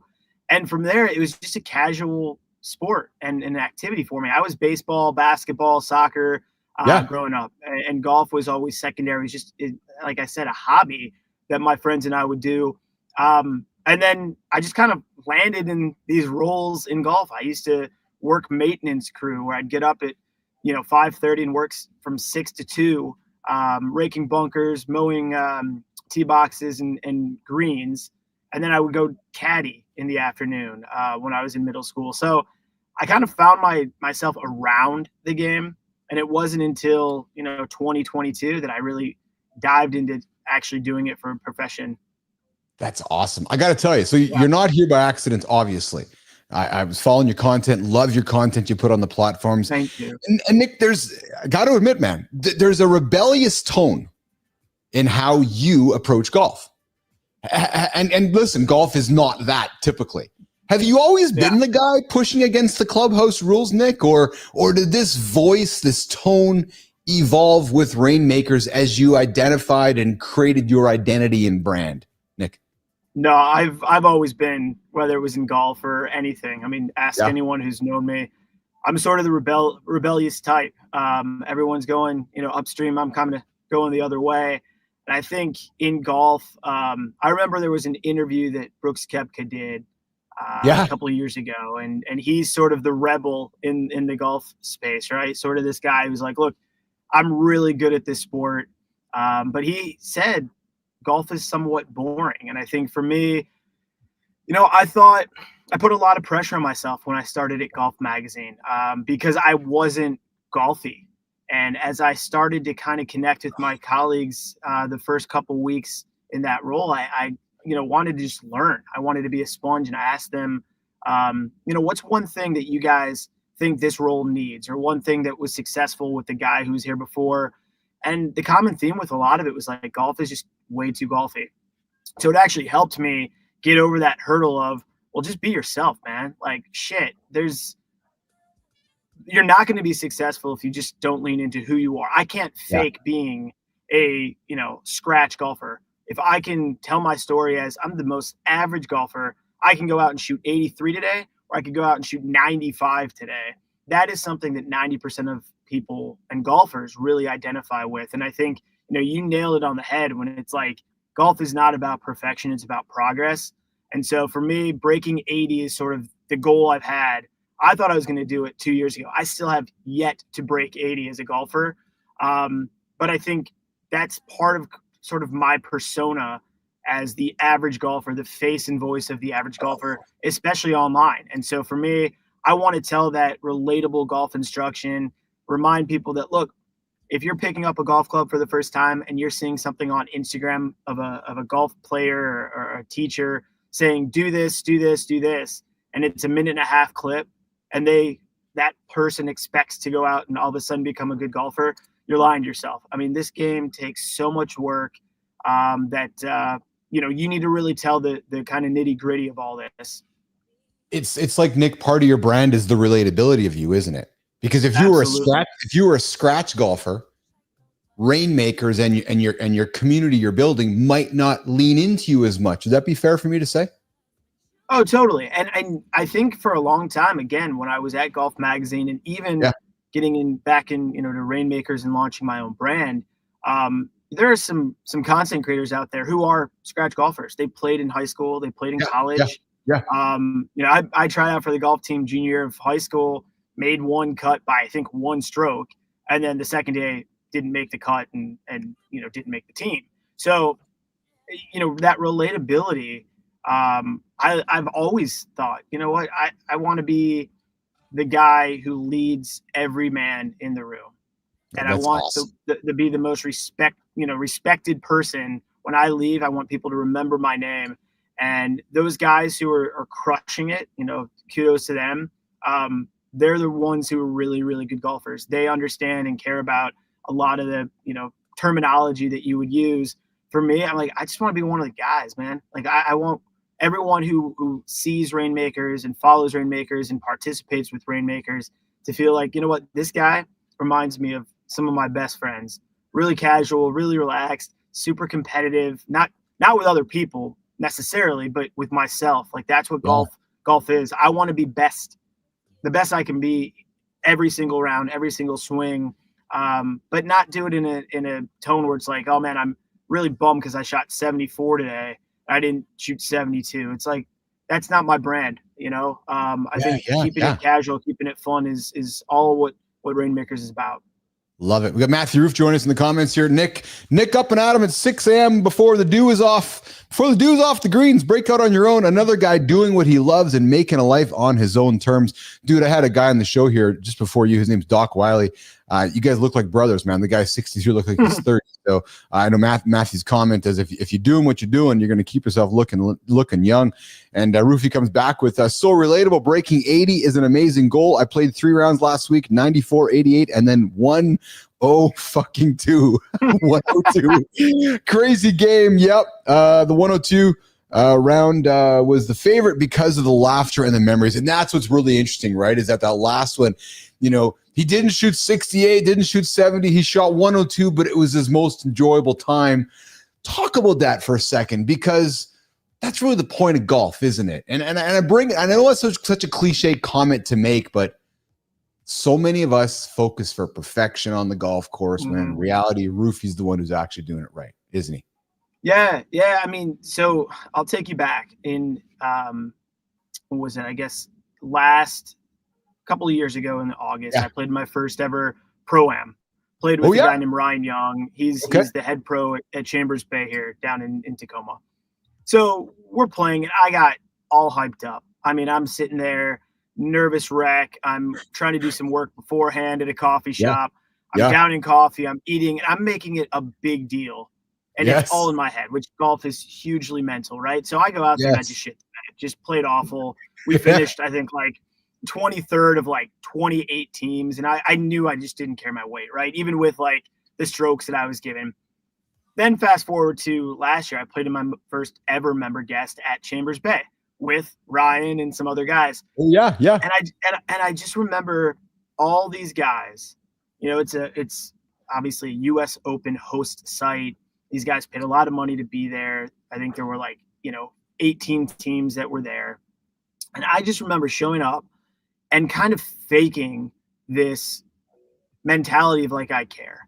I thought these guys care way too much. Look, it's great to play well. It's great to win, all that. I'm competitive, but I also kind of knew my role that, if I don't just enjoy this is not going to be a fun experience. And the guys we played with a lot of times took it way too seriously, and it just wasn't fun. You're tense. My playing partner and I were tense. After the first hole, we're talking about, how we have to come back. It's you got to slow down. Now, 2 months ago, I played at Chambers. First round, I think, in 7 months that I played without filming any content, without thinking about content, I shot 85. And it was actually with two of the guys who I played in the member guest with that first day. Just really cool, really relaxed, casual, supportive. You're giving tips. You're going through the trenches together. And this guy Matt said, that round, I know I shot awesome for me, but that round was more enjoyable because no one cared. No one was slamming their club. No one was pissed off. No one was talking shit to themselves or the other people. It was all supportive. And that's what golf ultimately needs to be. Yeah. You mentioned a comment that Kepke says that golf is boring. And we both have, it's with the Tiger Woods era. And I think that we would agree that, golf in many ways perhaps peaked as Tiger was peaking. Maybe I'm just throwing it out there. Why do you think golf has struggled to shake off this stuffy versus degenerate kind of split? We got Live Golf, got PGA Tour, but yet it still comes across in this stuffy way. You got Rory and Tiger trying to launch a stadium type series, but at the end of the day, there still is this stuffy perception around golf. Yeah. I mean, it's an individual sport. I mean, that's what it is, right? It's similar to tennis. I mean, people, if you see Pete Sampras or, Roger Federer walking down the street on one side, and you've got, I'm just saying, Tracy McGrady, great NBA guy from, played for the Raptors for a long time on the other side of the street, you're naturally probably going to. Yep. You're right. Kind of find yourself going towards Tracy McGrady. Now, that's not a knock on marketing. It's just Tiger Woods was such a persona in the game. No one had seen anything like that, and no one's seen anything like that since. And so I think, the game of golf struggles with this guy who might be good for 4 or 5 years or win a major or two in 2 or 3 years.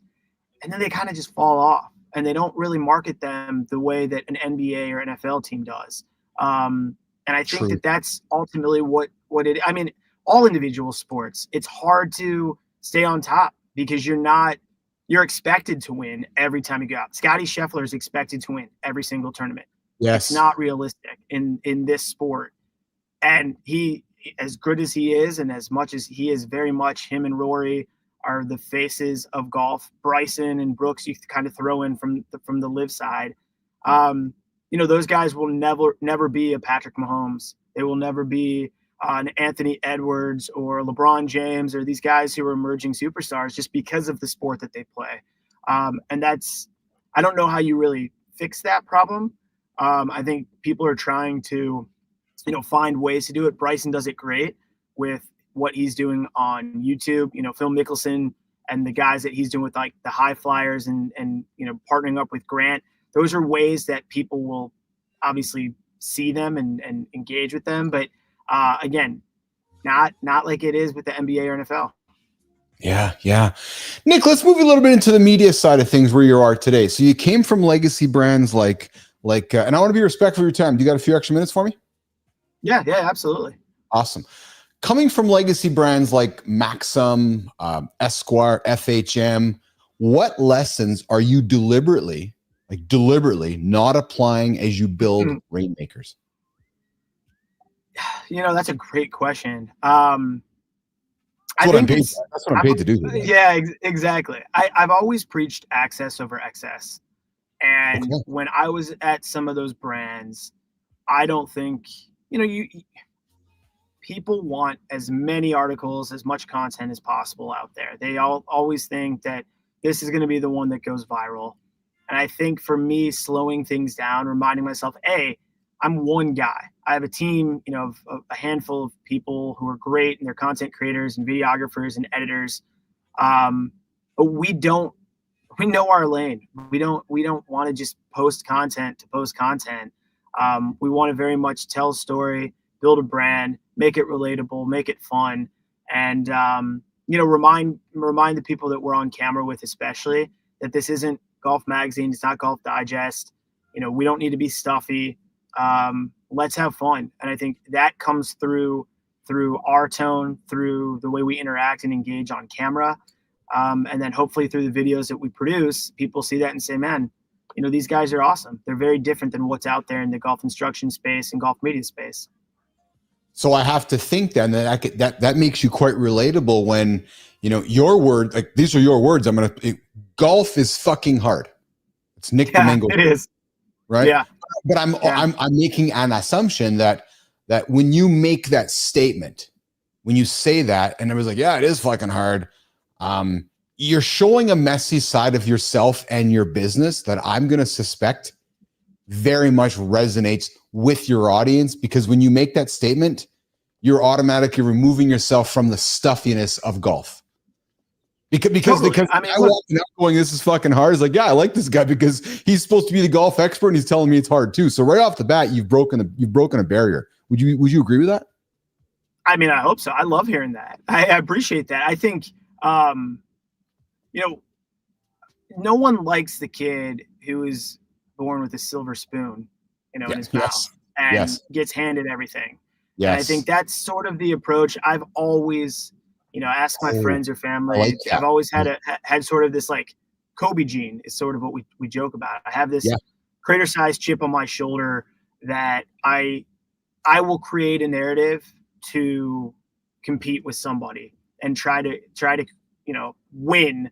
And I think that's where with golf and the tone of Rainmakers, that's sort of where I am going from. It's like, you watch TV, you watch success stories. People love to hear the guy who, started out as a normal dude, ended up on the street, and then built his life back up and became a multimillionaire, giving back to people and helping people. Right. I hope I don't live on the street, but I've been at the bottom. I mean, I've had $4 in my bank account, before. This is 11 years ago, and I struggled with, what's next. And I just remember sitting there thinking, I'm lost. And here I am building a brand 11 years later that I really believe in. That really helps kind of epitomize that whole story of golf is hard. You can have 1 month of great, success on the scorecard and feeling great, and then a month or two of just shitting the bed. And I want to make sure that you, in your journey, remind yourself that whatever your goal is, you'll get there. Just don't give up. Just continue to have fun. If we can provide the tips and some whether it's mental or physical or swing tips that will help you, then great.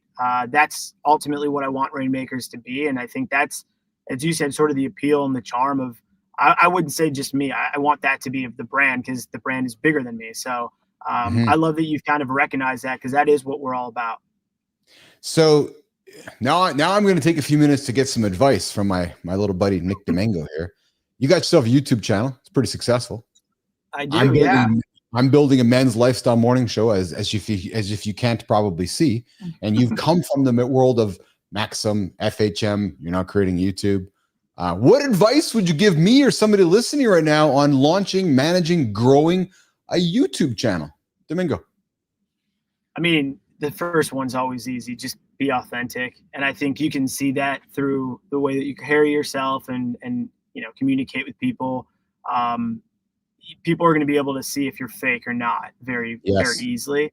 Other than that, I mean, I think it's just always thinking about the brand. And I don't say that in an unhealthy way.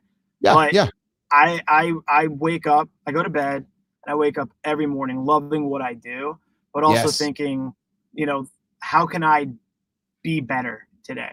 How can I take that next step as a human, right? As a human.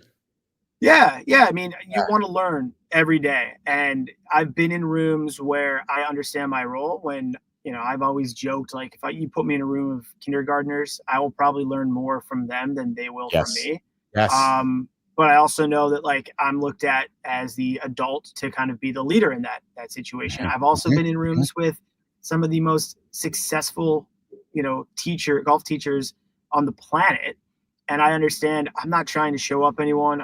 I'm absorbing information. I'm asking questions that I can apply to what I'm trying to do. Answer questions for golfers that maybe it might be technical the way they explain it, but I can break it down very casually and in layman's terms for the average person that they're saying, you know what, this is great. This isn't golfy. This makes sense to me.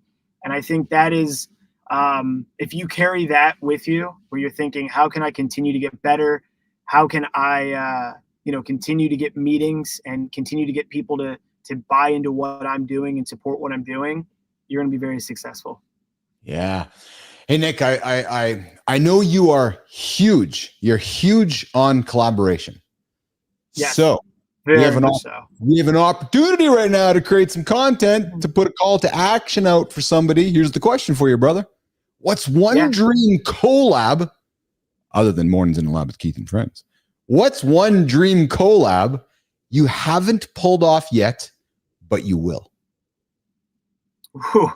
It's a great question too. Dude, I'm telling you, man, I'm paid to ask all the great questions. I know. I joked to my wife when I took the job at Golf Magazine that it was going to be the job that got me to meet Tiger. Now, I didn't meet Tiger like this, but I did hit golf balls next to him and Charlie at Old Palm last November. And that to me was like, okay, this is the universe saying to you, you've done what you did, or what you said you wanted to do. You've been in the presence of Tiger. You literally walked right by him, gave a little nod, and you're good. I think for a collaboration, a dream collab, man, I really want to put on a golf event with, politicians, former athletes, start a charity that, surrounds around, is basically surrounded around golf. And I don't know, I'm struggling with the answer because there isn't like that dream. It's just more so the next step that I've always had, which is helping people. And that comes, I think, through collaboration, through golf, through events, and working with brands that I really care about at the end of the day. So I think the better maybe answer for that, instead of a collaboration, I'll say like my dream twosome in golf would probably be like playing with Barack and playing with Michael Jordan. I think we'll call that, instead of a collaboration, we'll say, how do we make that happen? That's awesome, sort of what I'm going for. You know what strikes me about you is that you strike me as a fellow that's going to get up, keep putting the work in, and you're going to put yourself in positions where these type of collabs present themselves. Right. And it's just the idea of, because you're not focused on perfection, you're focused on progress. And you're going to get up, go through your routine, your non-negotiables. And as long as you keep putting in the work, like you are with Rainmakers, damn it, you know as well as I do, brother, you're going to put yourself in a position where one day you're like, hey, you want to do a celebrity round with Barack and Michael? You're like, holy fuck, it's actually happening. But the reality is, if you're not showing up every single day, putting yourself in a position to get that call, it's not going to happen. Right. We got Roofy coming back with uncommon kindness, and Matthew's all about uncommon kindness. The dream is helping people. That's clearly what you get up and do every single day. Hey, again, staying in the world of content creation, what's something about building a content brand that people wouldn't expect? The part that's really not talked about or not Instagram worthy. It's just something like, holy shit, did not realize this part. This is crazy, man. You always have to be on. I mean, especially in what I do. Shit. One of the things that is difficult is being on the golf course and always having a camera on you or a phone on you, because every shot is an opportunity for content. And that doesn't come with everything that you do, but I always told people when I worked very briefly in PR, and I was just not for me. This was 10 years ago.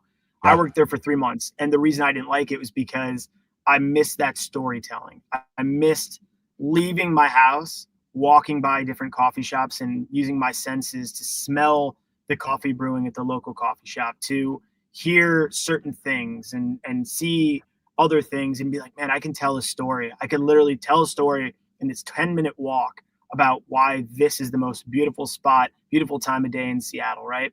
And I think with golf, it's very similar. You always have to be on. You always have to be thinking. If you're filming content, you're not thinking about the shot. You have to, but you're not. You're thinking about, how can I stay engaged and real and authentic for the person who will be watching this? And that can be very difficult to do a lot of times. It's something I struggle with. I take pride in trying to be good at it, but when you're on the 13th hole, and you look at your scorecard and you're playing bogey and double bogey golf in some cases, all you want to do is just fucking scream, throw your clubs and say, I'm done. But for the good sake of your content, you really have to continue to engage with the audience and be like, you know what, we're going to grind this out. How do we create a new storyline to keep that person watching when this video's editing? Wow. Dude, I can relate because I do this thing Monday to Friday, 2 hours every single day. So this idea of being on, right? And when you're making content, you recognize that somebody paying attention to you wants to also be entertained, right? Or else they're not watching, right? So it's the same thing with this show here. It's like, okay, well, you got to amplify the energy to entertain somebody who's tuning in. So it is this idea of always being on, isn't it, Nick? Oh, absolutely. You have to be. And I think I'm not going to pat myself on the back. I'll say more so for you. I'll deflect it towards you. I'll pat you on the back. It takes a special person to do that. I mean, look, we're not, A-list celebrities yet, but those Jimmy, guys. I think he might be misspoken here. I think he's talking about Jimmy. Who the hell is this guy? Of course, I'm a fucking A celebrity. I'm an A celebrity in my own head. I am. I mean, those guys who always have to be on, who cannot leave their house, that takes a very, very, very special person. And you see how many people struggle with it. And I think for us in this digital, content creation world, you get a little bit more of a leeway, but you still have to be on. You still have to be thinking about, how can I grow my personal brand, my professional brand? Yes. Who am I going to collaborate with and align myself with that presents an opportunity and carries the same values about, what we're doing that I do. And, you find that out by just experience. I think by just doing. I think that's why every successful, business person or celebrity or whoever it might be, their first advice when you talk to people about how did you get here? Just start. If you just start, you find shit out along the way.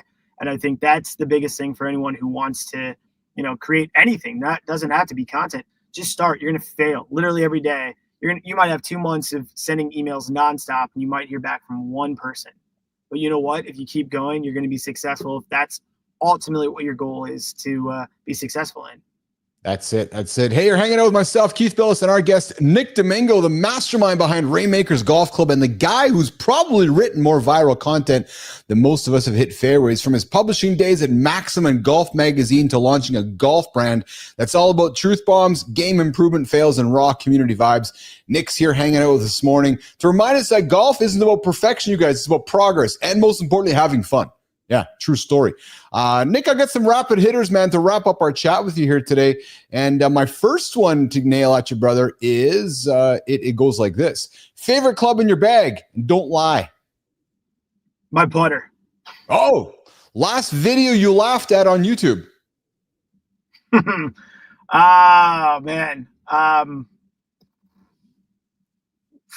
Shit, I don't even know. Probably the Wiggles. I watched the Wiggles with my 19-month-old daughter, so I'll say the Wiggles. You have kids. There you go. Enough said. Golf course you're dying to play before you die. I really want to play Panther National. I filmed down there, but I really want to play it. Oh, interesting. Morning tee time or twilight vibes? I love golden hour golf. Give me a golden hour golf all day. Awesome. Most embarrassing golf shot caught on camera? the second shot, we were doing a video with Colton Castle, long drive guy. He puts us about 90 yards on a 450-yard hole. All I have to do is literally just hit like a soft little approach wedge in. And we had 5 or 6 people standing around with cameras. I just chunked it. And it literally, like, when I say chunk, it was like directly 180 degrees from me and went into the water. It was the worst golf shot I think I've ever hit, let alone caught on camera. So by far that happened about last November. So about 6-7 months ago. You know, to your comment there, this just came to me. Do you ever wonder when you're watching golf on TV and you have these pros who are awesome and 99,000, 100% of the time they always hit the ball straight, but sometimes you have people standing in the chute. Yeah. Do you ever wonder sometimes if the guy's going to fucking slice it or hook it, just nail somebody who's just off, and like I do, and you just wonder sometimes, you know, does it surprise you that somebody hasn't been nailed in the head? Yeah, I mean, you got these guys hitting it like 200 mile per hour ball speed, and someone's literally like 15 yards in front of them on the right, like a millimeter to the right or left off their club face. That person's just like a goner. So yes, I think about it all the time, and it makes it realize how good those people really are. That doesn't affect them at all. That's my point. Yeah. Nick, final question for you, brother. The closing question. Here's a big one for you, brother. What's one unwritten rule in golf or media that you think needs to be completely rewritten? And then how are you doing it with Rainmakers? Yeah, I mean, that's a great question. I'll go towards the media than the golf rule. Yeah. I think the idea that you have to belittle somebody else, you know, I mean, I think the brands that are out there, we all look at each other as competitors. I mean, you'd be stupid not to. You want that audience, you want, you know, the brands, you want the connections. But at the end of the day, I mean, our North Star is helping people enjoy the game and growing the game of golf. So however the hell people do that, if they subscribe to mine and 150,000 other golf channels on YouTube and follow their brands and buy their merch and show up at their events, great. I mean, at the end of the day, you know, I want to create a culture of support.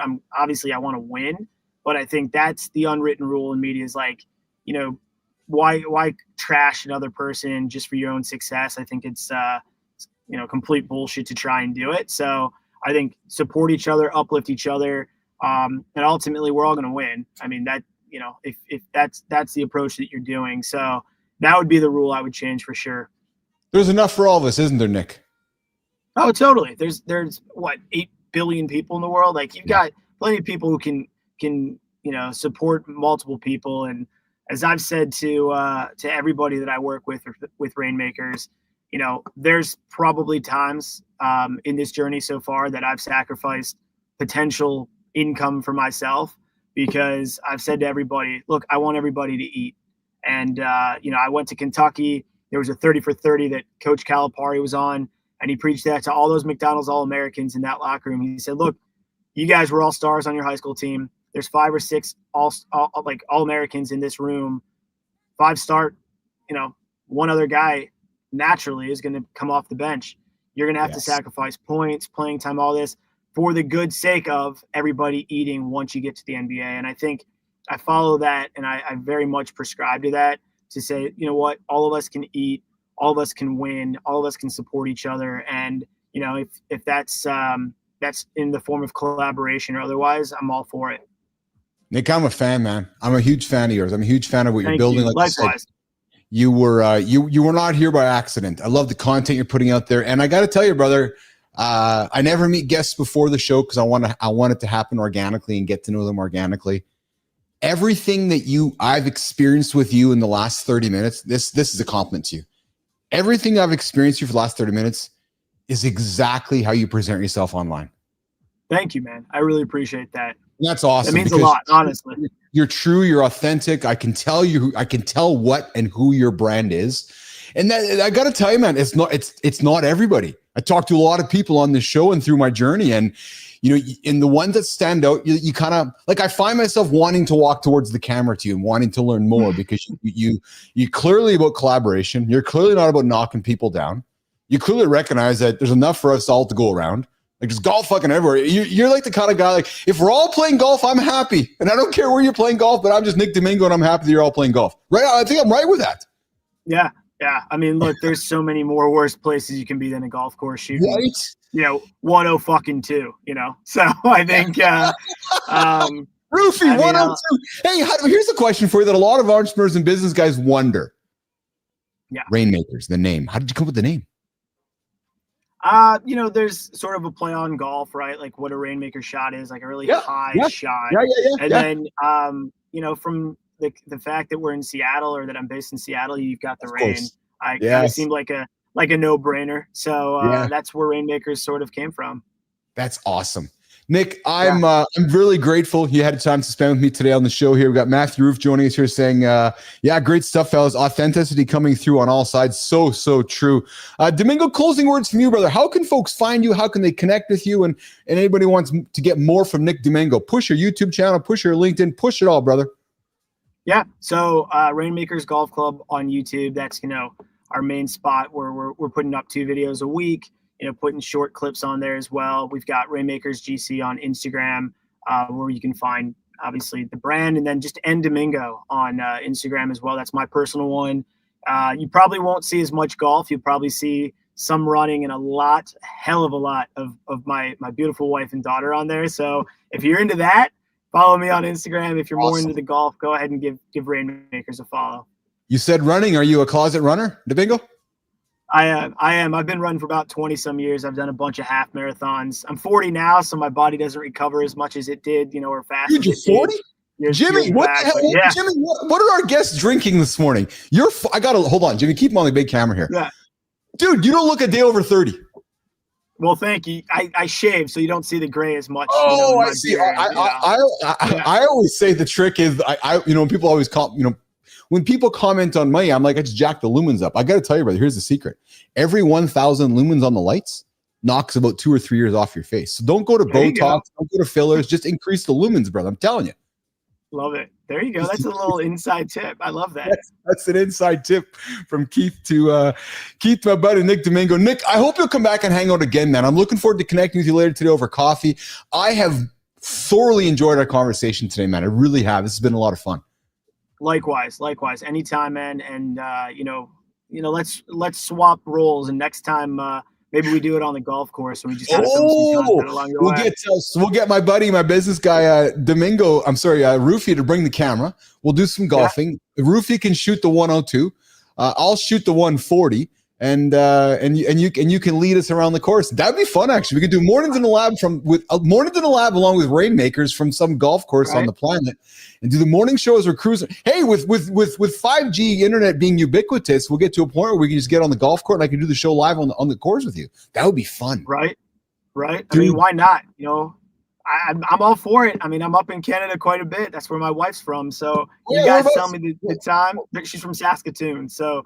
We go to Saskatoon every year, a couple times a year. So you guys tell me when and where you want to do it. I'm all for it, man. Let's do it. So first of all, before we go, I do have to offer some sympathies and apologies to you and your wife for the fact that she's from Saskatchewan. So I'm from Manitoba, the neighboring province, as you know. And as a Manitoban, my mom's entire family is from Saskatchewan. So I love to tease my brethren from Saskatchewan because that's just what you do. So, when I drive to Alberta, I try to skip over the province or close my eyes. So I send my love to your lovely wife from Saskatoon, from her friends over in Manitoba, Domingo. That's awesome, man. I will. Awesome. Yeah, I'll let her know. Yeah, you bet. I look forward to catching you today. I thoroughly enjoyed our chat, and thanks for hanging out this morning on Mornings in the Lab with Keith and Friends. Okay, buddy? Thank you, guys. Really appreciate it. Good luck with everything. Best of luck. Holler with any questions or things I can help with. I sincerely mean that. This is awesome. I appreciate it. Hey, listen, I'll be nigging into your ear later today about Maximum and FHM. I'm trying to build a brand new men's lifestyle platform in the mornings here, and I'm going to tell you more about it later today, okay? Awesome. Can't wait. Awesome. All right, Jimmy, let's walk Nick out of here. Woo, woo, woo. Yes. Jimmy, great show, man. 2 young men, Doc Wiley, Nick Domingo, both look like they're 20 years old. What the hell do I know about how people look and age these days? My wife just turned 40. She looks like she's 20. I'm telling you, man, everybody is just looking younger here. I'm just going to keep going through I'm just going to keep going through life and getting old and let everybody stay young. I love it, man. I just love it. Just, Jimmy, my wife's never been hotter, man. I'm telling you, she's aging like a glass of wine that's just getting better every single day. I'm thinking like Doc Wiley. Dude, Doc Wiley, 63? Are you kidding me? When he showed up on the show, honest to God, man, when he showed up, I'm thinking, okay, the guy's like in his 30s because you see his hat on his studio and he's talking. And then when he was talking, and then as he was talking about his history and what he accomplished, I said, okay, maybe he's in his 40s or 50s. Then he says he's 63? Man, crazy. Rufy, did you think that too, man? I sure as hell didn't. I'm telling you. And then we get Domingo here, who looks like he just stepped out of high school, just driving Rainmakers. Jimmy, that guy's solid, man. I'm going to meet him later today. I'm going to try to tap a sieve in his head and suck all the knowledge out from Maxim and FHM and all those legacy magazines, because I haven't told Domingo, but some of the show that we're building here is kind of content from back in those olden days. So I'm just going to have to go suck that knowledge out of his head, just like a fucking siphon. Just suck it out. Oh, but I don't know if we're going to put the half-naked pictures on our. I don't know if we're going to put half-naked women in our show. I don't think that's what our show's about. We're about celebrating and empowering women. I don't know if that's about putting them in bikinis or half-naked pictures on our show. That's probably not where we're going to go. But the content and conversation is probably some of the stuff we're going to have on the show. Okay, Jimmy, I see the clock. Holy cripes. I said cripes, not the other CH. I said CRIPES, cripes.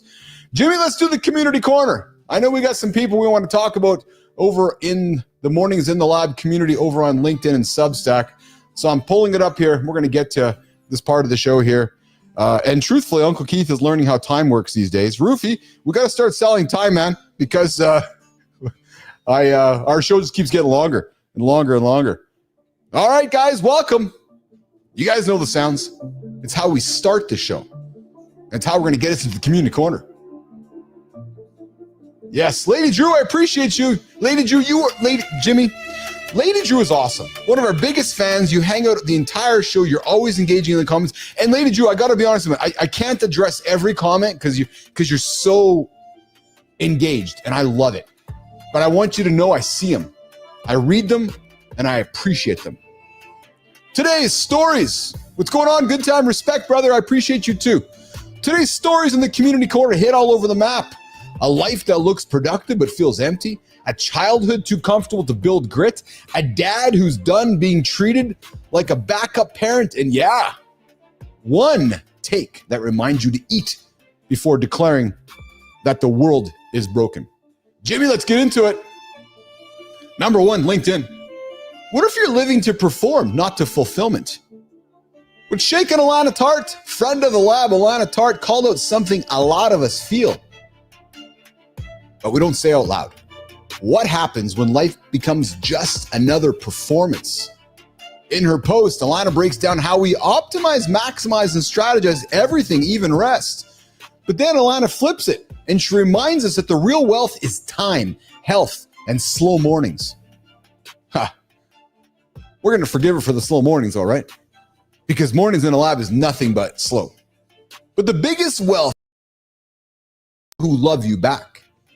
So here's the question, nation. Are you performing today, or are you actually living? I invite you to tell us in the comments what your version of real wealth looks like. Is it the version that Alana's painting, or is it your own version? And if it's your own version, what does it look like?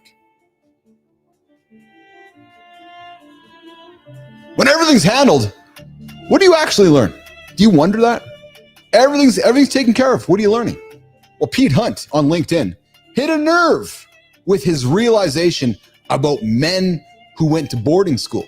He says it was all handled. This is all taken care of.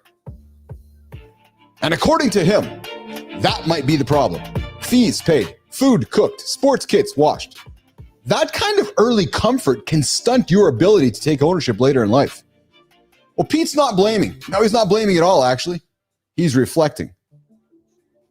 And it opens a much bigger conversation around what happens when boys don't learn to lean themselves.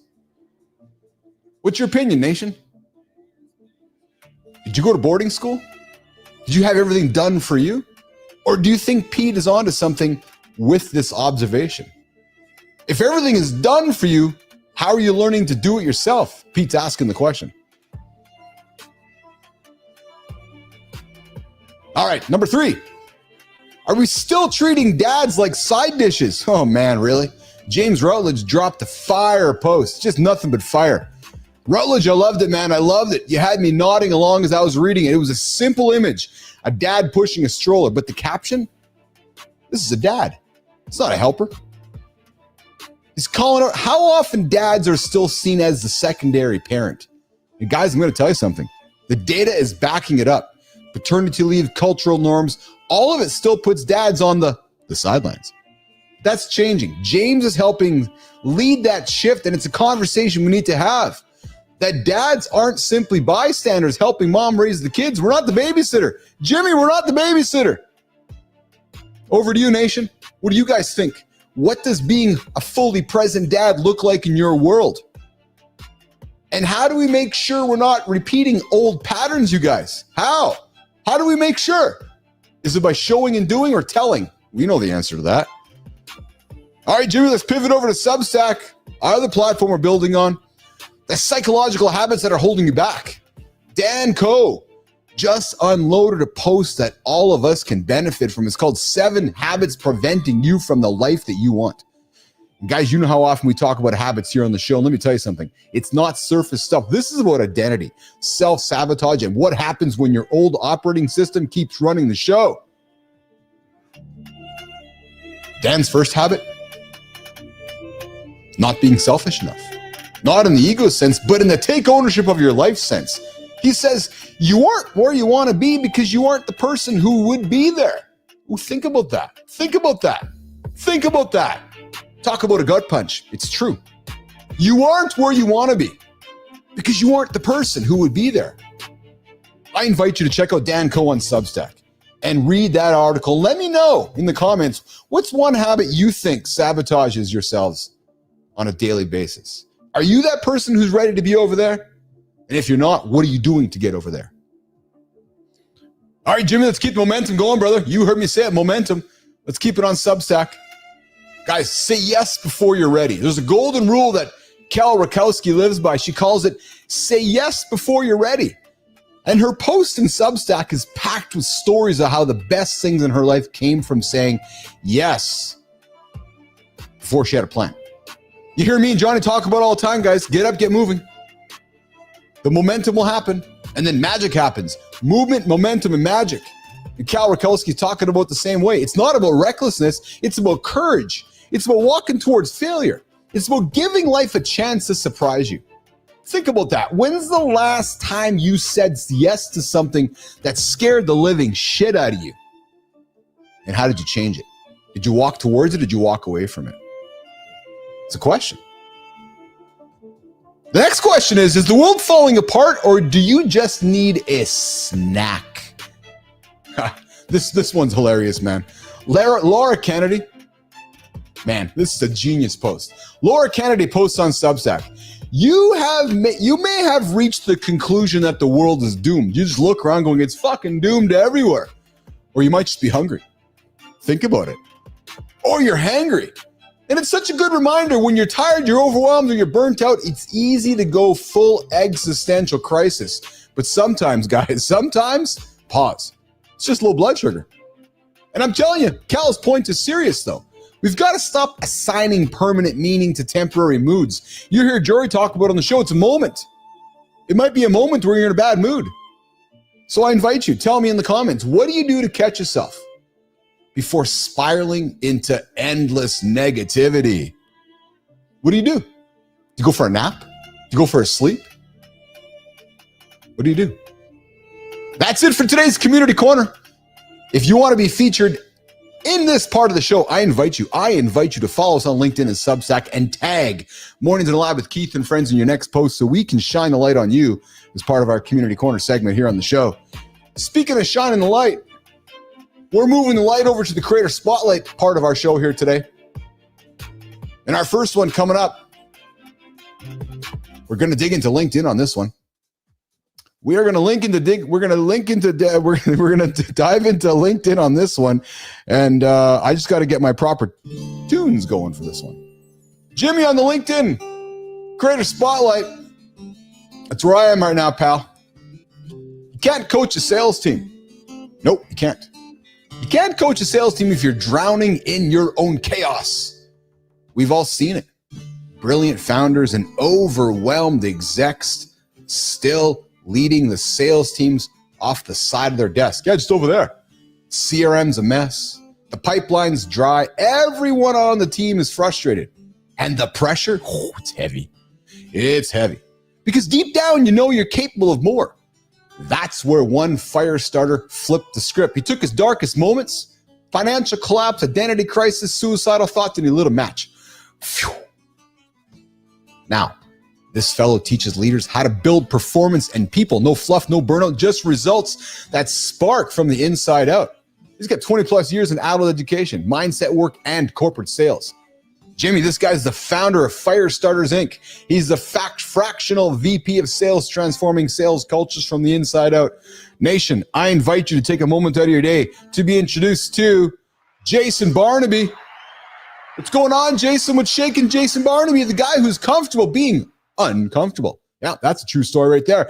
He doesn't just manage metrics. No, he develops people, he rebuilds cultures, and he breathes real leadership into burned out teams. That's what he does. And if you're carrying the full weight of your sales org, I invite you to check out Jason.